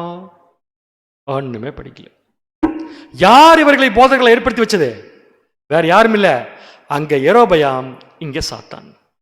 அதனாலதான் போன வாரம் இயேசு கிறிஸ்து நமக்கு அழைப்பு கொடுத்தாரு, அன்பானவர்களே, என் ஜனங்களே, இங்கே இருந்து நீங்க மோசம் போயிடாதீங்க, என் ஜனங்களே, அவளை விட்டு நீங்க என்ன பண்ணுங்க, வெளியே வாங்க. புரியுதா உங்களுக்கு? அடுத்த பாயிண்ட், இந்த ஈனமான ஆசிரியர்கள் பத்தி 2 பேதுரு 2ஆம் அதிகாரம் 1, 2, 3. 2 பேதுரு 2ஆம் அதிகாரம் வசனங்கள் 1 முதல் 3 முடிய, கள்ள தீர்க்கதரிசிகளும் ஜனங்களுக்குள்ளே இருந்தார்கள், அப்படியே உங்களுக்குள்ளும் கள்ள போதகர்கள் இருப்பார்கள். அவரே கிளியரா சொல்றார் பேதுரு, உங்களுக்குள்ள பின்னாடி யார் இருப்பா? கள்ள போதகர். நல்ல போதகருக்கும் கள்ள போதகருக்கும் என்ன வித்தியாசம்? எப்படி கண்டுபிடிப்பீங்க? வெள்ளை சட்டை போட்டு வந்தா நல்ல போதகர், கட்டம் போட்ட சட்டை போட்டு வந்தா கள்ள போதகர். கரெக்டானே? சரி, அப்ப எப்படி கண்டுபிடிக்கிறது? இப்போ இங்கே வந்து ஒரு வருஷம் ஆல்மோஸ்ட் 7-8 மாதம் கிளாஸ் எடுத்திருக்காங்க. அவங்க நல்ல போதகரா கள்ள போதகரா? கள்ள போதகரா? பயமா இருக்கு. நல்ல போதகர் எப்படி கண்டுபிடிச்சிங்க? ஏதோ ஒன்று இருக்கணும்ல. பேர் டீ எல்லாம் வாங்கி கொடுக்குறாங்க பேர், எப்படி கண்டுபிடிச்சிங்க? அவங்க பேசுகிற வார்த்தைகள் எதில் இருக்கணும்? வசனத்தில் இருக்கணும். அது ஒன்று தான் ஐடென்டிஃபிகேஷன். யார் நல்ல போதகர், யார் கள்ள போதகர்? போய் கேட்டு பாருங்க பார்க்கலாம். ஆகாரத்தை எடுத்து தண்ணீர் மேல் போடு, அநேக நாட்களுக்கு பின்பு பலனை காண்பாய். போய் ஒரு போதகர்கிட்ட கேளுங்க, யாருக்கு அர்த்தம் தெரியாது. ஆனா அதுக்கு ஒரு அர்த்தம் இருக்குங்கிறது நம்ம தெரிஞ்சிருக்கோம்ல. அதை சொல்லிக் கொடுக்கறதுக்கு ஒரு ஆள் வேணும்ல. அதுக்கு தான் தேவன் நல்ல போதகர்களை வச்சிருக்காரு. ஆனா இவங்க என்ன பண்ணிட்டாங்கன்னா, இதை மறைச்சு எப்படியாவது நம்ம தேவன்கிட்ட போய் சேர்ந்துடக்கூடாதுன்ட்டு நம்முடைய பலிகள் கிறிஸ்துவிட்டையும் தேவன்கிட்டையும் போய் சேர்ந்துடக்கூடாதுங்கிறதுக்காக ரோமன் கேத்தலிக், ப்ராட்டஸ்டன்ட் 2 பொன் கன்றுக்குட்டி பண்ணி வச்சுட்டு அதற்கு ஆராதனை பண்றதுக்கு இந்த மாதிரி ஈனமான போதகர்கள் என்ன பண்ணியிருக்கான்னு ஏற்படுத்தி வச்சிருக்கான் சாத்தான். அடுத்த பாயிண்ட், அவர்கள் கேட்டுக்கேதுவான வேத புரட்டுகளை தந்திரமாய் நுழைய பண்ணி தங்களை கிரயத்துக்கு கொண்ட ஆண்டவரை மறுதலித்து. இந்த பாயிண்ட் பார்க்கலாம். தங்களை கிரயத்திற்கு கொண்ட ஆண்டவரை மறுதலிப்பார்கள். யாரு? நல்ல போதகரா கள்ள போதகரா? கள்ள போதகர். அவங்களுடைய ஸ்டைல் எப்படின்னா, கிரயத்திற்கு கொண்ட ஆண்டவரை மறுதலிக்கிறது. மறுதலிக்கிறது என்ன அர்த்தம்? மறுதலிக்கிறது தெரியாதா? மறுதலிக்கிறது உங்களுக்கு பேதுரு மறுதலிச்சார் எது கிறிஸ்துவ அப்படின்னு என்ன புரிச்சுக்கிறோம்? இவர் யாருன்னு எனக்கு தெரியாது. இப்ப நல்லா கவனிக்கலாம். இந்த போதகர்கள், கள்ள போதகர்கள் என்ன பண்ணுவாங்க? கிரயத்திற்கு கொண்ட ஆண்டவரை மறுதலிப்பாங்க. ஆண்டவர் நம்மளை கிரயத்திற்கு வாங்கியிருக்கார். நம்முடைய ஆண்டவர் நம்மளை எல்லாம் கிரயம் பண்ணியிருக்கார். எதை கொடுத்து கிரயம் பண்ணார்? அவருடைய ரத்தம், அவருடைய ஜீவன். கரெக்டானுங்க? அப்படின்னு எப்படி சொல்லலாம்? உயிரை கொடுத்து நம்மளை கிரயம் பண்ணியிருக்கார். உண்மைதானுங்க? இது ஆண்டவருடைய ஸ்டைல். ஆனா இந்த போதகர்கள் இந்த ஸ்டைலை மறுதலிப்பாங்க, ஆப்போசிட்டா பண்ணுவாங்க. அப்படின்னு என்ன அர்த்தம்? நம்முடைய ஆண்டவராக இயேசு கிறிஸ்து நமக்காக உயிரை கொடுக்கறதுக்கு என்னைக்காவது 5 பைசா நம்ம கிட்ட கேட்டிருக்காரா? கேட்டிருப்பார் போல் இருக்கு. உங்ககிட்ட வந்து கேட்டிருக்காரா? கேட்டதில்லை. அப்படின்னு இவங்க ஸ்டைல் என்ன? மாசம் மாசம் கரெக்டா கொண்டு வந்து கொடுத்துரு. இதுக்கு பேர் தான் கிரயத்திற்கு கொண்ட ஆண்டவர்களை மறுதலிக்கிறது. எவ்வளவு அழகா பைபிள்ல வசனம் இருக்கு பாருங்க. ஆனா இதை பார்க்காம விட்டோம். அப்போஸ்தலன் பவுல் கிளியரா சொல்றார், நானும் என்னோட கூடுறவர்களுக்குள்ள சேர்த்து இந்த கைகளே வேலை செய்தது. எல்லாரும் வேலை செஞ்சு நல்லா சாப்பிட்டு மற்றவங்களுக்கு போய் சத்தியத்தை சொல்லியிருக்கிறாங்க. இந்த இடத்துல இந்த கிளாஸிங் நடக்கணும்னா எத்தனை சகோதரர்கள் அவங்க உழைப்பை போட்டு பண்ணிட்டு இருக்காங்க உங்களுக்கு தெரியுமா? மேபி சில பேர்த்த உங்களுக்கு முகமே பார்த்துருக்க மாட்டீங்க. ஆனா உங்களுக்காக அவங்க செலவு பண்ணிட்டு இருக்காங்க. ஏன்? அவங்களுக்கு போய் இந்த சத்தியத்தை சொல்லி மற்றவங்க காசு வாங்க முடியாதா? ஏன் பண்றாங்கன்னா, இது சாத்தானுக்கு செய்யற ஊழியம் இல்லை. யாருக்கு செய்யறது? இயேசு கிறிஸ்து. இயேசு கிறிஸ்து எங்களுக்கு என்ன சொல்லி கொடுத்திருக்காரு?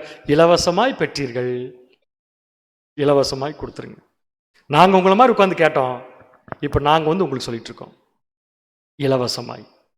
அது என்ன இலவசமாய் அப்படின்னா, இந்த சத்தியத்தை உங்களால காசு கொடுத்து வாங்க முடியாது. ஸோ முடிவு பண்ணிட்டார், என்னுடைய பிள்ளைகளுக்கு இந்த சத்தியம் போய் சேரணும். அதனால நீ உழைச்சு போய் அவங்களுக்கு போய் சொல்லு. இது எப்படி இருக்கு? இதை விட்டு போட்டு நீ நல்லா ஞாயிற்றுக்கிழமை மட்டும் போய் நின்று ஏதோ ஒரு கதை விடு, வர காசு போற வச்சு நீ சந்தோஷமா இரு. இதுதான் கிரயத்திற்கு கொண்ட ஆண்டவரை மறுதலிக்கிறது. அடுத்து நெக்ஸ்ட், தங்களுக்கு தீவிரமான அழிவை வருவித்துக் கொள்ளுவார்கள். அவர்களுடைய கெட்ட நடக்கைகளை அநேகர் பின்பற்றுவார்கள். இதுவும் கரெக்டா மேட்ச் ஆயிடுச்சு. 10 கோத்திர மெஜாரிட்டியா, 2 கோத்திர மெஜாரிட்டியா, கோதுமை மணிகள் மெஜாரிட்டியா, கலைகள் மெஜாரிட்டியா? அப்ப இவங்களுடைய நடவடிக்கையை கொஞ்சம் பேர் பின்பற்றுவாங்களா, அநேகம் பேர் பின்பற்றுவாங்களா? அநேகம் பேர். கிளியரா இருக்கு, எல்லாமே கரெக்டா மேட்ச் ஆகுதா? அடுத்த பாயிண்ட், அவர்கள் நிமித்தம் சத்திய மார்க்கம் தூஷிக்கப்படும். அவர்கள் நிமித்தம் கிறிஸ்தவ மார்க்கம் தூஷிக்கப்படும். அதான் உண்மை. எங்க ஊர்ல எல்லாம், கோயம்புத்தூர்ல எல்லாம் நாங்கெல்லாம் வாடகை வீட்டில் தான் இருக்கிறோம். வாடகைக்கு ஒரு கிறிஸ்தவனுக்கு அவ்வளவு சீக்கிரம் வீடு கிடைக்காது. உங்க ஊர்ல எனக்கு எப்படி எனக்கு தெரியல. எங்கேயாவது வாடகைக்கு போய் வீடு கிடைக்கும், முதல் கேள்வி நீங்க யார் என்ன? நாங்க ஒரு கிறிஸ்தவன், வீடு கிடையாது போங்க. இப்படிதான் இயேசு கிறிஸ்து பேர் வாங்கியிருக்காரா? ஏன் வீடு தர மாட்டேங்கிறாங்க? நமக்கு வாடகை கொடுக்க மாட்டோமா? வாடகையெல்லாம் கொடுத்துருவோம், சவுண்டு வேற கொடுப்போமே அப்பப்ப. அதெல்லாம் வீட்டுக்காரர் டாலரேட் பண்ணும்ல. அதுக்கு தான் அவர்கள் நிமித்தம் சத்திய மார்க்கம் தூஷிக்கப்படும். ஆயுத பூஜை கொண்டாடுறாங்க எங்க ஊர்ல சர்ச்சில். எங்க இயேசு கிறிஸ்து பைபிள்ல சொல்லியிருக்காரு? எடுங்க பார்க்கலாம் ஆயுத பூஜை கொண்டாட சொல்லி. பொங்கல் சர்ச்சில், ஒரு ரோமன் கத்தோலிக் சர்ச் நான் பார்த்தேன். கரெக்டாக அந்த உள்ள என்ட்ராகி அந்த ஆலயத்துக்குள்ள போற வழிக்கு இடையில 2 கடையில சென்டர்ல பானை வச்சு அந்த வெள்ளை வெள்ளை போட்டு ஒருத்தர் நிற்பார். அவர் பேர் என்னங்க? நான் பேர் சொல்ல மாட்டேன், என்ன சொல்லக்கூடாதுன்னு இயேசு கிறிஸ்து சொல்லியிருக்காரு. ஆனால் உங்களே சொல்ல வச்சிடலாம். அந்த ஃபாதர் என்ன பண்ணுவார்னா, பொங்கல் கிண்டிட்டு இருக்கார். இதையும் நம்பி போய் உட்காந்துருக்கோம். பார்த்தீங்களா நம்ம எப்பேற்பட்ட ஆளுநர் இருப்போம். நம்ம அதான் அவர்கள் நிமித்தம் சத்திய மார்க்கம் தூஷிக்கப்படும். அடுத்து நெக்ஸ்ட், பொருளாசை உடையவர்களாய். ஒரு மாசம் மட்டும் நீங்க கொடுக்குற காணிக்கை நிறுத்தி பாருங்க பார்க்கலாம். அந்த வாரம் பூரா சப்ஜெக்ட் நீங்க தான். எனக்கு பணம் கொடுக்காதவனை எங்கள் ஆண்டவர் என்ன செய்வார் என்றால் வீடு தேடி வந்து புடிச்சிட்டு போய் நரகத்தில் போட்டு விடுவார். அது என்ன நாய் பிடிக்கிற வண்டியா வந்து புடிச்சிட்டு போறதுக்கு? அடுத்து நெக்ஸ்ட், தந்திரமான வார்த்தைகளால் உங்களை தங்களுக்கு ஆதாயமாக வசப்படுத்திக் கொள்ளுவார்கள். பேசுற பேச்ச பாத்தீங்கன்னா, அன்பானவர்களே, நம்முடைய ஆண்டவர் நமக்காக இப்படி எனக்கு பேச வராது, உங்களுக்காக பேச ட்ரை பண்றேன் நான். அதை கேட்டோம் நம்ம அப்படியே உருகி விழுந்துருவோம் புத்துன்னு. நம்ம உருகி உழுகிறது எதுக்குன்னு கேட்டிங்கன்னா, ஒட்டு மொத்தம் ஒழுகிறதுக்காக, வேற ஒன்றும் இல்லை. ஸோ தங்களுக்கு ஆதாயமாக தந்திரமான வார்த்தைகளால் தங்களுக்கு ஆதாயமாக வசப்படுத்திக் கொள்வார்கள். அடுத்தது, பூர்வ காலம் முதல் அவர்களுக்கு விதிக்கப்பட்ட ஆக்கினை அயர்ந்திராது. கண்டிப்பா அவங்களுக்கு நியமிக்கப்பட்ட ஆக்கினை ஜட்ஜ்மெண்ட் அடங்காது. போன வாரம் பார்த்துருப்போம் அந்தி கிறிஸ்து சப்ஜெக்ட்ல. இந்த மகாபாபிலோன் இருந்த இடம் தெரியாம போகுது. இது செகண்ட் மிஸ்டேக். மூணாவது மிஸ்டேக் என்ன அங்க பண்ணது? அவன் நினைச்ச தேதியில அவனே ஒரு பண்டிகை ஏற்படுத்தி தேவன் சொல்லாத பண்டிகையில தேவன் பேரை வச்சுட்டே கொண்டாடினது. இன்னைக்கு சொல்லுங்க பார்க்கலாம், தேவன் சொல்லாத பண்டிகைகளை கிறிஸ்தவ மார்க்கத்தில் இஷ்டத்துக்கு டேட் வச்சு கொண்டாடுறாங்களா இல்லையா? ஒரு பண்டிகை பேர் சொல்லுங்களேன். கிறிஸ்மஸ். சூப்பர். கிறிஸ்மஸ்னா என்ன? கிறிஸ்மஸ் அப்படின்னு என்ன? இயேசு கிறிஸ்து பிறந்த நாள். எத்தனாம் தேதி? நம்ம சொல்றப்ப நமக்கே சிரிப்பு வருது. டிசம்பர் மாசம் 25 இயேசு கிறிஸ்து பிறக்கலைங்க. யார் தெரியுமா பிறந்தது? டிசம்பர் 25 இயேசு கிறிஸ்து பிறக்கல, சூரிய கடவுளுடைய பிறந்த நாள் அது. ஆக்சுவலா அதைத்தான் வெஞ்சிருக்காங்க. அடுத்தது சிலுவையை சுமந்துட்டு போறது, அதுக்கப்புறம் குட் ஃப்ரைடே, அதுக்கப்புறம் ஈஸ்டர். கொஞ்சம் ஓப்பனா பேசிக்கலாமா? குட் ஃப்ரைடேன்னா என்ன? குட் ஃப்ரைடே எதுக்கு வருது? குட் ஃப்ரைடே எதுக்குன்னு கேட்டேன். குட் ஃப்ரைடேனா என்னன்னு கேட்டேன் நான், வேற ஒன்றும் இல்லை. புனித வெள்ளி. என்ன புனித வெள்ளி? நம்முடைய ஆண்டவர் தெரியாமல் இருந்தீங்கன்னா ரொம்ப சந்தோஷம். மரிச்ச நாள். ஈஸ்டர் சண்டே நம்முடைய ஆண்டவர் உயிர்த்தெழுந்தார். இது மட்டும் வருஷம் கிழமை மாறவே மாறாது. நம்முடைய பர்த்டே மட்டும் வருஷம் கிழமை மாறும். இதுவே ஒரு முட்டாள்தனம் இல்லையா? இதெல்லாம் தேவன் சொன்னாரா பண்ண சொல்லி? பைபிள் எங்க சொல்லியிருக்கு ஈஸ்டர் கொண்டாட சொல்லியிருக்குன்னு எடுக்க பார்க்கலாம். எங்க கிறிஸ்மஸ் கொண்டாட சொல்லியிருக்குன்னு பார்க்கலாம். ஏசு கிறிஸ்துவே சொல்லிட்டார் என் பர்த்டேவை கொண்டாடுங்கன்னு எங்கேயும் சொல்லல. அவர் சொன்னது ஒரே ஒரு விஷயம்தான், என்னை நினைவு கூறும்படி இதை செய்யுங்கன்னு சொன்னார். அதையவே நம்ம இன்னும் ஃபுல்லா செய்யல. அதுக்குள்ள அவர் சொல்லாத பண்டிகைகளை பூரா பண்றது. இந்த 3 தப்பு நடக்கிற வரைக்கும் தேவன் சும்மா இருந்தாரு. இந்த 3வது தப்பு நடந்து முடிஞ்சதுக்கு அப்புறமா தேவனுடைய மனுஷனை அனுப்பினார். எங்கிருந்து எங்க அனுப்பினார்? 2 கோத்திரத்திலிருந்து 10. நம்ம சப்ஜெக்ட் படி சொல்ல போனா, நல்ல கோதுமை மணிகள் மத்தியிலிருந்து களைகளுக்குள் இருக்கிற நல்ல ஜனங்கள் அவங்க மத்தியில் அனுப்புறார். சொல்லுங்க, யார் இப்ப தேவனுடைய மனுஷன்? அப்படியே உட்காந்துருக்கு. நான் போய் டீ குடிச்சு வந்துடுறேன். சீக்கிரம் சொன்னா அடுத்த பாயிண்ட் போலாம். இப்ப இது வரைக்கும் சப்ஜெக்ட் கிளியரா இருக்குல்ல உங்களுக்கு? அப்ப தேவன் தன்னுடைய மனுஷன் அனுப்புறாரு. எங்க இருந்து எங்க அனுப்புறாரு? ஆமா, 2 கோத்திரத்திலிருந்து. அப்படின்னா யார் இந்த தேவனுடைய மனுஷன்? அதான் 2 கோத்திரத்தில் யாரு? அதை யார்? இப்ப யாரு? யூதா ஓல்ட் டெஸ்ட்மென்ட்ல, இப்ப நிழல்ல. எப்படி அழகா கண்டுபிடிச்சிங்க? சாலமோன் ராஜா ஈக்குவல் டு இயேசு கிறிஸ்து. சாலமோனுக்கு படி 10 கோத்திரம் தனியா பிரிஞ்சது, அதுல யெரொபெயாம் ராஜா. அதே மாதிரி கலைகள் தனியா பிரிஞ்சது, அதுக்கு ராஜா சாத்தான். கரெக்டா கம்பேர் பண்ணிட்டு வந்தோம்ல. இப்ப தேவனுடைய மனுஷன் யாரா இருக்கும்? எனக்கு தெரிஞ்ச வரைக்கும் தமிழ்நாட்டில் எங்க போய் சப்ஜெக்ட் எடுத்தாலும் தவறாம என்ன பதில் சொல்லுவாங்க தெரியுமா? எங்களை பார்த்து நீங்க தான் சொல்லுவாங்க. ஆனா நாங்க ஏத்துக்க மாட்டாங்க. நாங்க கிடையாது. தேவனுடைய மனுஷன் யாருன்னு பைபிள் சொல்லுதுன்னா, வாசிக்கலாம் 2 தீமோத்தேயு 3ஆம் அதிகாரம் 16 மற்றும் 17. 2 தீமோத்தேயு 3ஆம் அதிகாரம் வசனங்கள் 16 மற்றும் 17. ம். வேத வாக்கியங்கள் எல்லாம் தேவ ஆவியினால் அருளப்பட்டிருக்கிறது.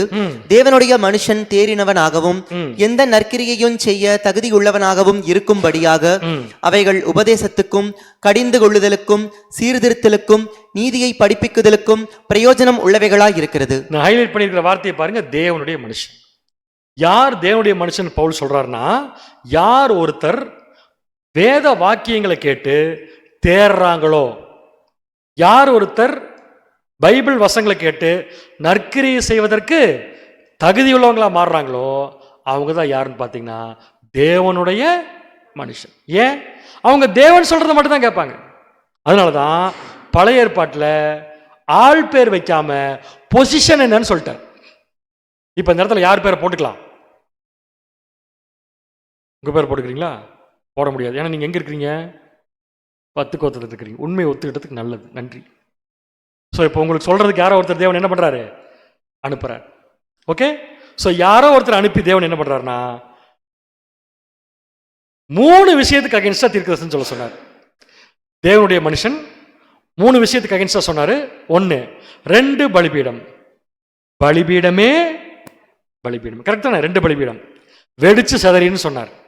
அடுத்தது, ஜனத்தில் ஈனமான ஆசாரியர்களை தேவன் உண்மையிலேயே பலியிட போறான்னு சொன்னார். 3வது, யெரொபெயாம்ங்கிற ராஜா அழிஞ்சிருவார்னு சொன்னார். இந்த 3 தீர்க்க தரிசனமும் யார் சொன்னதுன்னா தேவனுடைய மனுஷன் சொல்லியிருக்கார். இப்ப தேவனுடைய மனுஷன் யாருன்னு நீங்க இமேஜின் பண்ணிக்கோங்க. ஆனா அவங்க பண்ற வேலை என்னன்னா இந்த 3 விஷயத்துக்கும் எதிராக தீர்க்க தரிசனம் சொல்லுவார். இப்ப நம்ம முக்கியமான பாயிண்ட் வந்திருக்கிறோம். 2 பலிபீடம், அதற்கு ஆராதனை செய்யற ஈனமான ஆசாரியர், அதை ஏற்படுத்தின ராஜா யெரொபெயாம். அதுல ஒரு முக்கியமான பாயிண்ட், தேவனுடைய மனுஷன் இந்த 3ஐயும் செய்ய போறது யாருன்னு ஒருத்தர் பேர் சொன்னார். ஞாபகம் இருக்கா? யாருன்னு? க்ளூ தரேன் உங்களுக்கு. சூப்பர். யோசியா என்னும் ராஜா தாவீதின் வம்சத்தில் பிறப்பார். இந்த யோசியாங்கிற ராஜா வேற யாரும் இல்லைங்க, நம்முடைய ஆண்டவராக இயேசு கிறிஸ்துவின் 2ஆம் வருகை. இயேசு கிறிஸ்து 2ஆம் வருகையில் வருவாரா? வரமாட்டார். வருவார். எப்படி வருவார்? வாசிக்கலாம். வெளிப்படுத்தின விசேஷம் 18ஆம் அதிகாரம் 1ஆம் வசனம். வெளிப்படுத்தல் 18ஆம் அதிகாரம் 1ஆம் வசனம். இவைகளுக்கு பின்பு வேறொரு தூதன் மிகுந்த அதிகாரம் உடையவனாய் வானத்திலிருந்து இறங்கி வர கண்டேன். அவனுடைய மகிமையினால் பூமி பிரகாசமாயிற்று. இந்த தூதன் தான் நம்முடைய ஆண்டவராக இயேசு கிறிஸ்து. பின்னாடி நீங்க 2 வாரத்தில் பார்ப்பீங்க, 2ஆம் வருகை சப்ஜெக்ட்ல பார்ப்பீங்க. அந்த தூதன் வரும்போது பூமி முழுக்க என்ன ஆயிடுச்சுன்னா பிரகாசமாயிருச்சாமா. பிரகாசம் என்ன சொல்றான்? ஒரு பெரிய வெளிச்சம். உண்மையா சொல்ல போனா இன்னைக்கு நமக்கு கிடைச்சிருக்கிற அநேக சத்திய வெளிச்சம் எல்லாம் கிறிஸ்துடைய 2ஆம் வருகையின் பிரசனத்தினால தான் கிடைச்சிருக்கு. அப்ப இதுவரைக்கும் தெரியாத சத்தியங்களை வெளியாகக்கூடிய ஒரு காலப்பகுதி தான் யோசியா, நம்முடைய ஆண்டவராக இயேசு கிறிஸ்து என்ற இயேசு கிறிஸ்துவின் 2ஆம் வருகையின் காலப்பகுதி. வந்து என்ன சொல்லுவாரு? முதல்ல 2 பலிபீடத்தை பார்த்து பலிபீடமே பலிபீடமே நீ வாழ்க அப்படின்னு சொல்லுவார். கரெக்டா? என்ன சொல்லுவாருங்க? பலிபீடமே பலிபீடமே நீ அழிஞ்சு போயிடுவ. எதுக்கு 2 பலிபீடம்? அங்க எதுக்கு 2 பலிபீடங்க? ஒரு பலிபீடம் எங்க இருந்துச்சு? பெத்தேல் இருந்துச்சு. இன்னொன்று எங்க இருந்துச்சு? தான். 2 பலிபீடமும் வெடிச்சுன்னு சொன்னார். இயேசு கிறிஸ்து 2ஆம் வருகையில் வந்து இங்க இருக்கிற 2 பொன் கன்று குட்டி செய்து வைத்த பலிபீடத்தை உடைக்க போறார். ஒன்னு பேரு ரோமன் கேத்தலிக்கு, இன்னொரு பேரு புராட்டஸ்டன்ட். சொன்னதுக்கு ரொம்ப நன்றி. வெளிப்படுத்தின விசேஷம் 18ஆம் அதிகாரம் 2ஆம் வசனம். 2ஆம் வசனம். அவன் பலத்த சத்தமிட்டு, யாரு அந்த தூதன்? இயேசு கிறிஸ்து பலத்த சத்தமிட்டு மகா பாபிலோன் விழுந்தது விழுந்தது. இப்ப எல்லாரும் என்னை கொஞ்சம் பாருங்க. மகா பாபிலோன் ஏன் 2 விழுந்தது? கொஞ்சம் கூட யோசிச்சே பார்த்துருக்க மாட்டேது. அங்கேயும் 2 பலிபீடம், இங்க நம்முடைய ஆண்டவர் சொல்றது 2 விழுந்தது. தட் மீன்ஸ் என்ன அர்த்தம்? ஒன்னு ரோமன் கேத்தலிக், இன்னொன்னு எதுங்க? புராட்டஸ்டன்ட். 2மே ஒழுக போகுது. பலிபீடமே சாரி மகாபாபிலோன் விழுந்தது வீழ்ந்தது. அது பேய்களுடைய குடியிருப்பும். இதுக்கு மேல என்ன பேர் வேணும் உங்களுக்கு? அது யாருடைய குடியிருப்பு? ஏன் பேய்களுடைய குடியிருப்பு? பேயெல்லாம் வந்து குடி இருக்குமோ? பேய் பார்த்துருக்கீங்களா நீங்கள்? பார்த்ததில்லை, இனிமேல் பார்க்க போகிறதும் இல்லை நீங்கள். ஏன்னா அப்படி ஒன்றுமே இல்லை, அதெல்லாம் கெட்டுப்போன தேவதூதர்கள். இங்கே சொல்லியிருக்கிறதுடைய அர்த்தம் என்ன? அசுத்த ஆவிகள் சொல்கிறோம் இல்லையா, பேட் ஸ்பிரிட்டு, நமக்குள்ள செயல்படக்கூடிய அசுத்தமான ஆவிகள், கோபம், பொறாமை, மூர்க்கம், அரசியல், இதெல்லாம் ஒட்டு மொத்தமாக எங்கே கூடியிருக்குன்னா மகா பாபிலோன்ல தான் இருக்கா இல்லையா? உண்மையை சொல்லுங்க பார்க்கலாம். அந்த வெள்ளை சட்டை போட்டிருப்பார் ஒருத்தர், அவர் பேர் சொன்னீங்களா? அவர் பேர் என்ன? ஃபாதர். 2 ஃபாதர் சண்டை போட்டுக்கிறாங்களா இல்லையா? நல்லா போட்டுக்குவாங்க, கட்டி பிடிச்சி விடுறாங்களா இல்லையா? இப்போ சமீபத்தில் ஒரு வீடியோ பார்த்தேன், நம்ம கேரளா பக்கத்தில் ஒரு சர்ச்சில் 2 பேர் அந்த அங்கேயை போட்டு சேர் எடுத்து அடிச்சுக்கிறாங்க.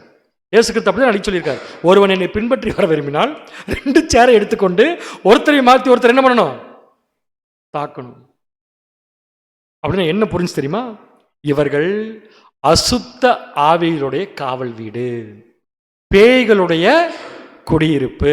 அடுத்தது, அசுத்தமும் அருவருப்பும் உள்ள சகலவித பறவைகளுடைய கூடும் ஆயிற்று. இந்த கூட்டுல போய் நம்ம இருக்கலாமா? சொல்லுங்க பார்க்கலாம், இருக்கலாமா? எப்படி தலையாடுறதுனே தெரியல, வந்து வேற மாட்டிட்டோம். இருக்கலாமா? இருக்கணும். அப்ப என்ன பண்ணியானும்?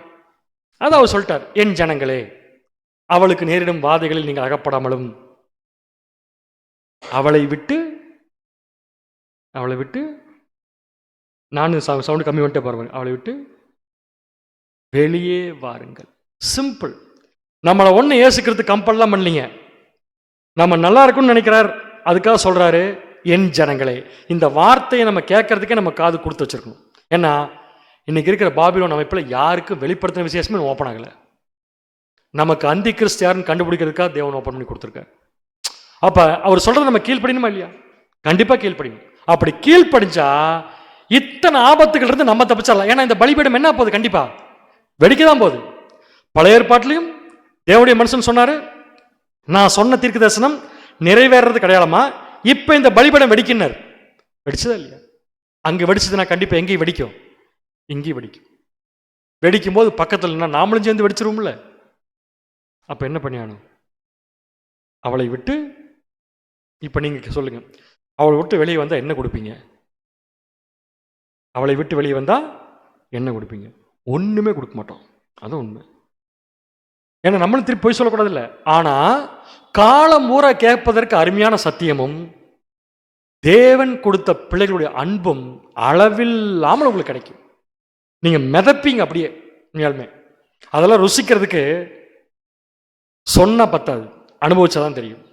அந்த மாதிரி ஒரு வாய்ப்பை தேவன் உங்களுக்கு எத்தனை பேர் கொடுக்குறான்னு எங்களுக்கு தெரியல, ஆனால் கண்டிப்பாக கொடுத்துருக்காங்க, நான் நம்புறேன். இல்லாட்டி இந்த வார்த்தையை பேச முடியாது. உண்மையை சொல்லப்போனால் இந்த பாபிலோன் இருக்கிற வரைக்கும் ஆபத்துன்னு பைபிளே சொல்லிருச்சு. அப்போ ஆபத்துன்னு சொன்ன இடத்துல போய் உட்காந்துட்டு தேவனை காப்பாத்துங்க, தேவனை காப்பாத்துங்க, எப்படி காப்பாற்றுவார் அவர்? சொல்ல முதல்ல வெளியே வா. அதே மாதிரி இப்போ நம்ம கலைப்பு, அவளை விட்டு வெளியே வாங்க. வெளியே வந்ததுக்கு அப்புறம் நீங்க பிரேயர் பண்ணுங்க, கண்டிப்பா தேவன் கேட்பார்.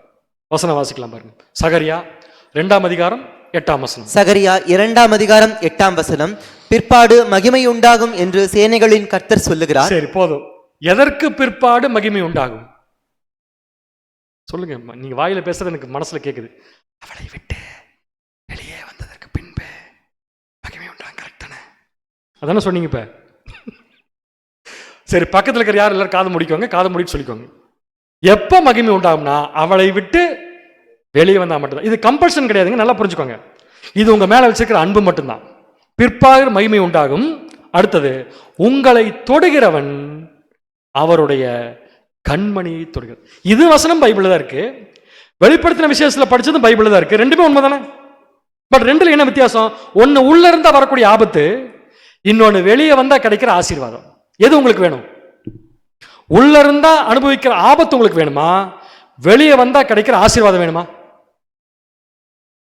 கையெல்லாம் என் கைவர் அப்படின்னு நின்றுபட்டு. இப்ப ஆசீர்வாதம் வேணுமில்ல, ஒரே ஆப்ஷன், வெளியே வந்துருங்க.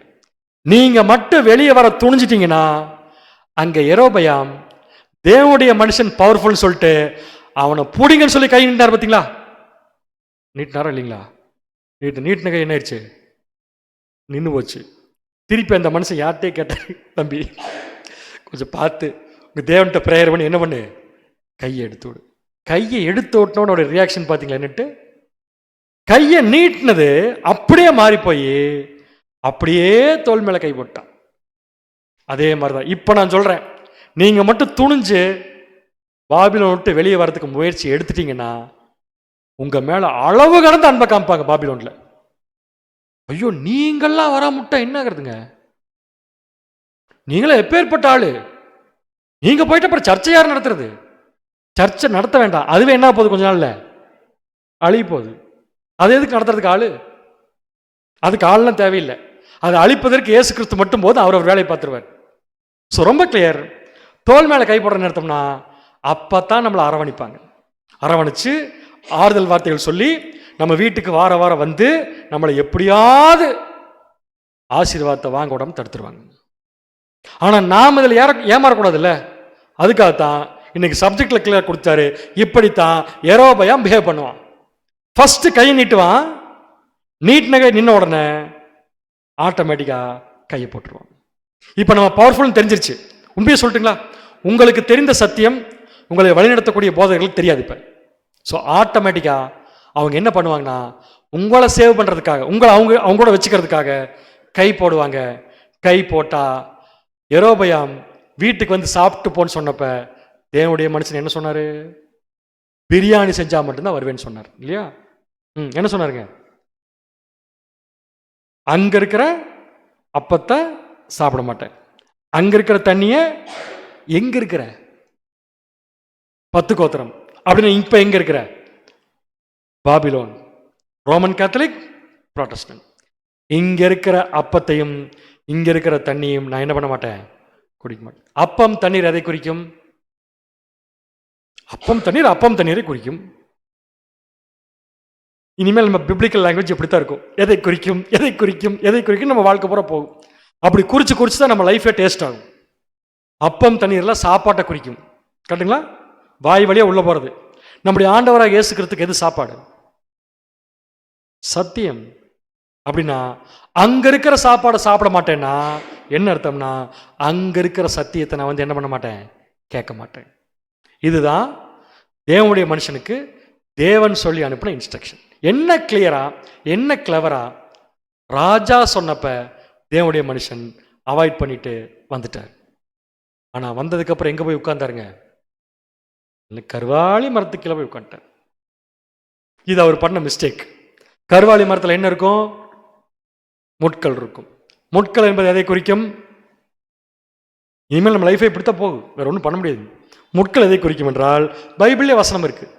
மத்தேயு 13:22. மத்தேயு 13:22 முள்ளுள்ள இடங்களில் விதைக்கப்பட்டவன். முள் எதை குறிக்கும்? அதான் நம்முடைய கேள்வி. முள்ளுள்ள இடங்களில் விதைக்கப்பட்டவன் வசனத்தை கேட்கிறவனாய் இருந்தும். நல்லா சப்ஜெக்ட் கேட்பாங்க. உலக கவலையும் ஐஸ்வர்யத்தின் மயக்கமும் வசனத்தை நெருக்கி போடுகிறதினால் அவனும் பலனற்று போவான். இந்த தேவனுடைய மனுஷனுக்கு இப்ப என்ன வந்துருச்சு?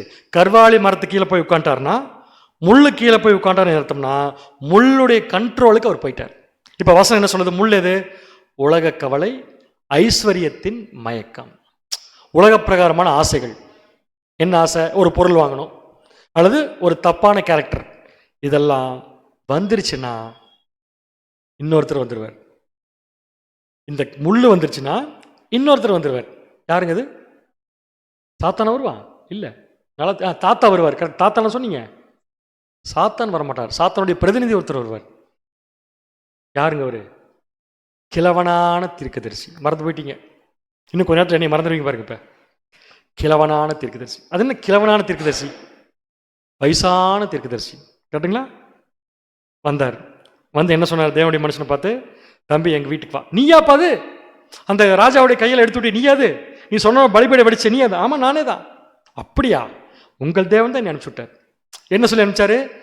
உங்கள்கிட்ட போகும்பாரு, உங்கள்கிட்ட வந்து நான் சொல்லுவேன் எங்கள் வீட்டுக்கு வந்து சாப்பிட்டு போன்ட்டு நீ சொல்லுவேன் எங்கள் தேவன் உங்கள் வீட்டுக்கு வரக்கூடாதுன்னு சொல்லியிருக்கான்ட்டு. ஆனால் எங்கள் தேவன் இப்போ உங்கள் தேவன் தான் கிட்ட சொல்லி அனுப்பினாரு. உங்கள்கிட்ட சொன்னதை மறக்க சொல்லிட்டாரு. உன்னை கூட்டிகிட்டு போகிறதுக்காக வந்திருக்கேன்னு உன்னை நம்பி போயிட்டார். ஏன்னா அவர் ஏற்கனவே எதுக்கு உட்காந்துருக்காரு? உலக கவலை, ஐஸ்வர்யத்தின் மயக்கம் உட்காண்றத உடனே இந்த தீர்க்கதரிசி சொல்கிறத நம்பி போயிட்டார். ஓகேவா? அப்போ நம்மளை கெடுக்கிறதுக்கு யார் வருவா? கிழவனான தீர்க்கதரிசி. அப்படின்னு அர்த்தம் வயசான போதகர் வருவாரா? ஏற்கனவே தீர்க்கதரிசி தெரிஞ்சு போச்சு கள்ள தீர்க்கதரிசி யாருன்ட்டு. யாரா இருக்கும்? இப்படி ஒரு கேள்வி கேட்குற பதில் சொல்லுங்க. கிழவன் என்றால் என்ன அர்த்தம்? இதுக்கு பதில் சொல்ல ரொம்ப ஈஸியாக வந்துச்சு. வயசானவர் என்ற அர்த்தம். வயசானவங்க யூஸ்வலாகவே என்ன விடுவாங்க?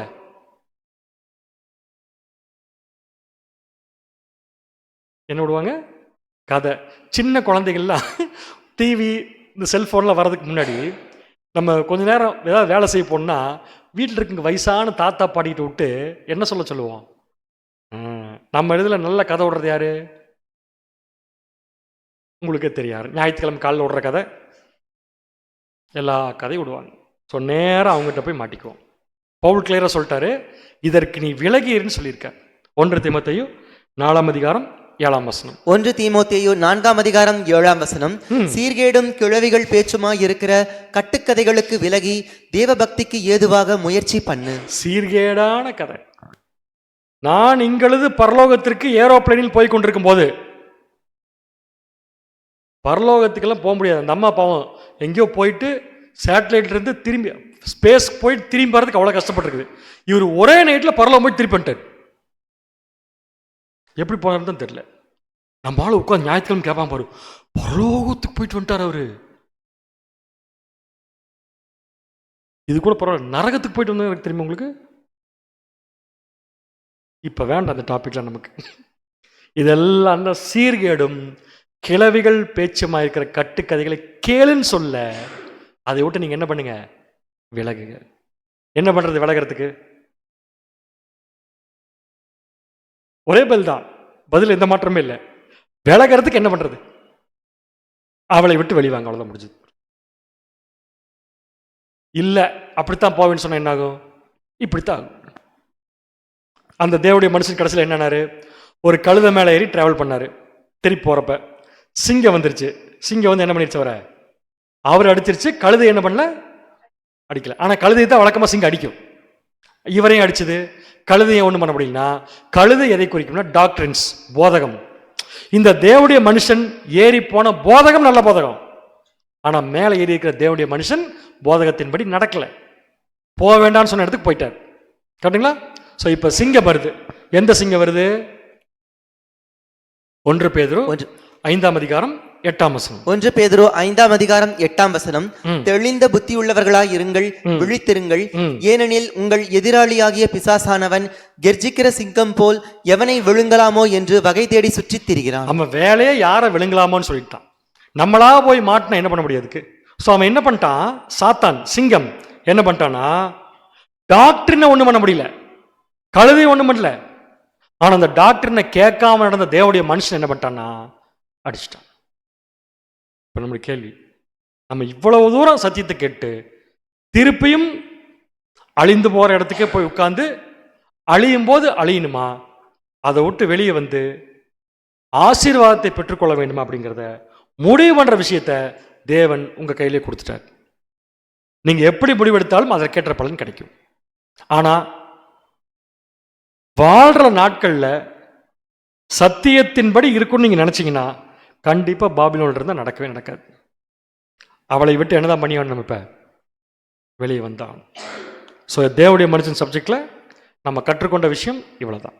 ஸோ இந்த விஷயத்துக்கு அப்புறம் அடுத்தடுத்து வரக்கூடிய சத்தியங்களை கேளுங்க. கேட்டு சரியான முடிவெடுப்பதற்கு தேவன் உங்களுக்கு கிருபை செய்வாராக. ஆமீன்.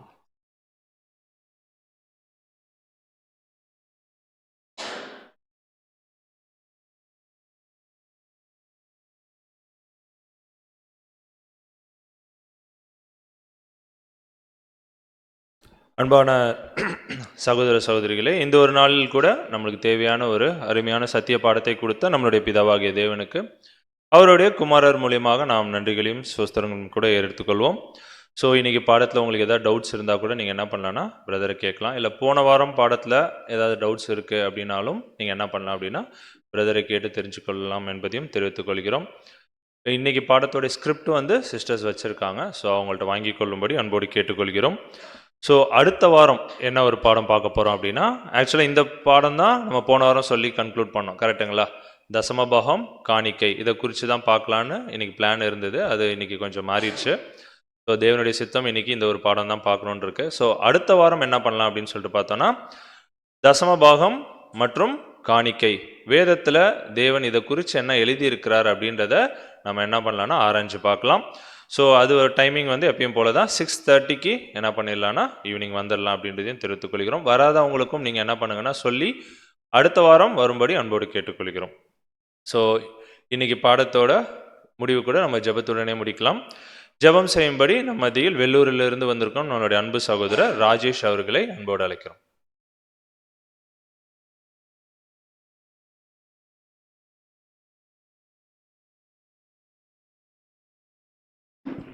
ஜெபிப்போம். இதோ எங்களை அதிகமாக நேசிக்கிற எங்கள் அன்பின் பரலோக தகப்பனே, தேவரே இந்த மாலை வேலைக்காய் நன்றிகளை ஸ்தோத்திரம் ஏறெடுக்கிறோம். தேவரே எங்களை இந்த இடத்துல அழைத்து உங்களுடைய மாபெரும் சத்தியங்களை எங்களை கேட்கும்படியாக நீர் கொடுத்த கிருபைகளுக்காக நன்றி செலுத்துகிறோம். தேவருடைய மிகப்பெரிய அன்பும் கிருபை எங்கள் மேல் வைத்து தகப்பனே, ஒவ்வொரு வாரமாக நீர் எங்களுக்கு வெளிப்படுத்த வருகிற சத்தியங்களுக்காக நன்றி செலுத்துகிறோம். தேவரே நாங்கள் கேட்பது மாத்திரமல்ல, அதன்படி நடக்கிற பிள்ளைகளாக இருக்க நீர் எங்களுக்கு உதவி செய்யணுமா ஜெபிக்கிறோம்.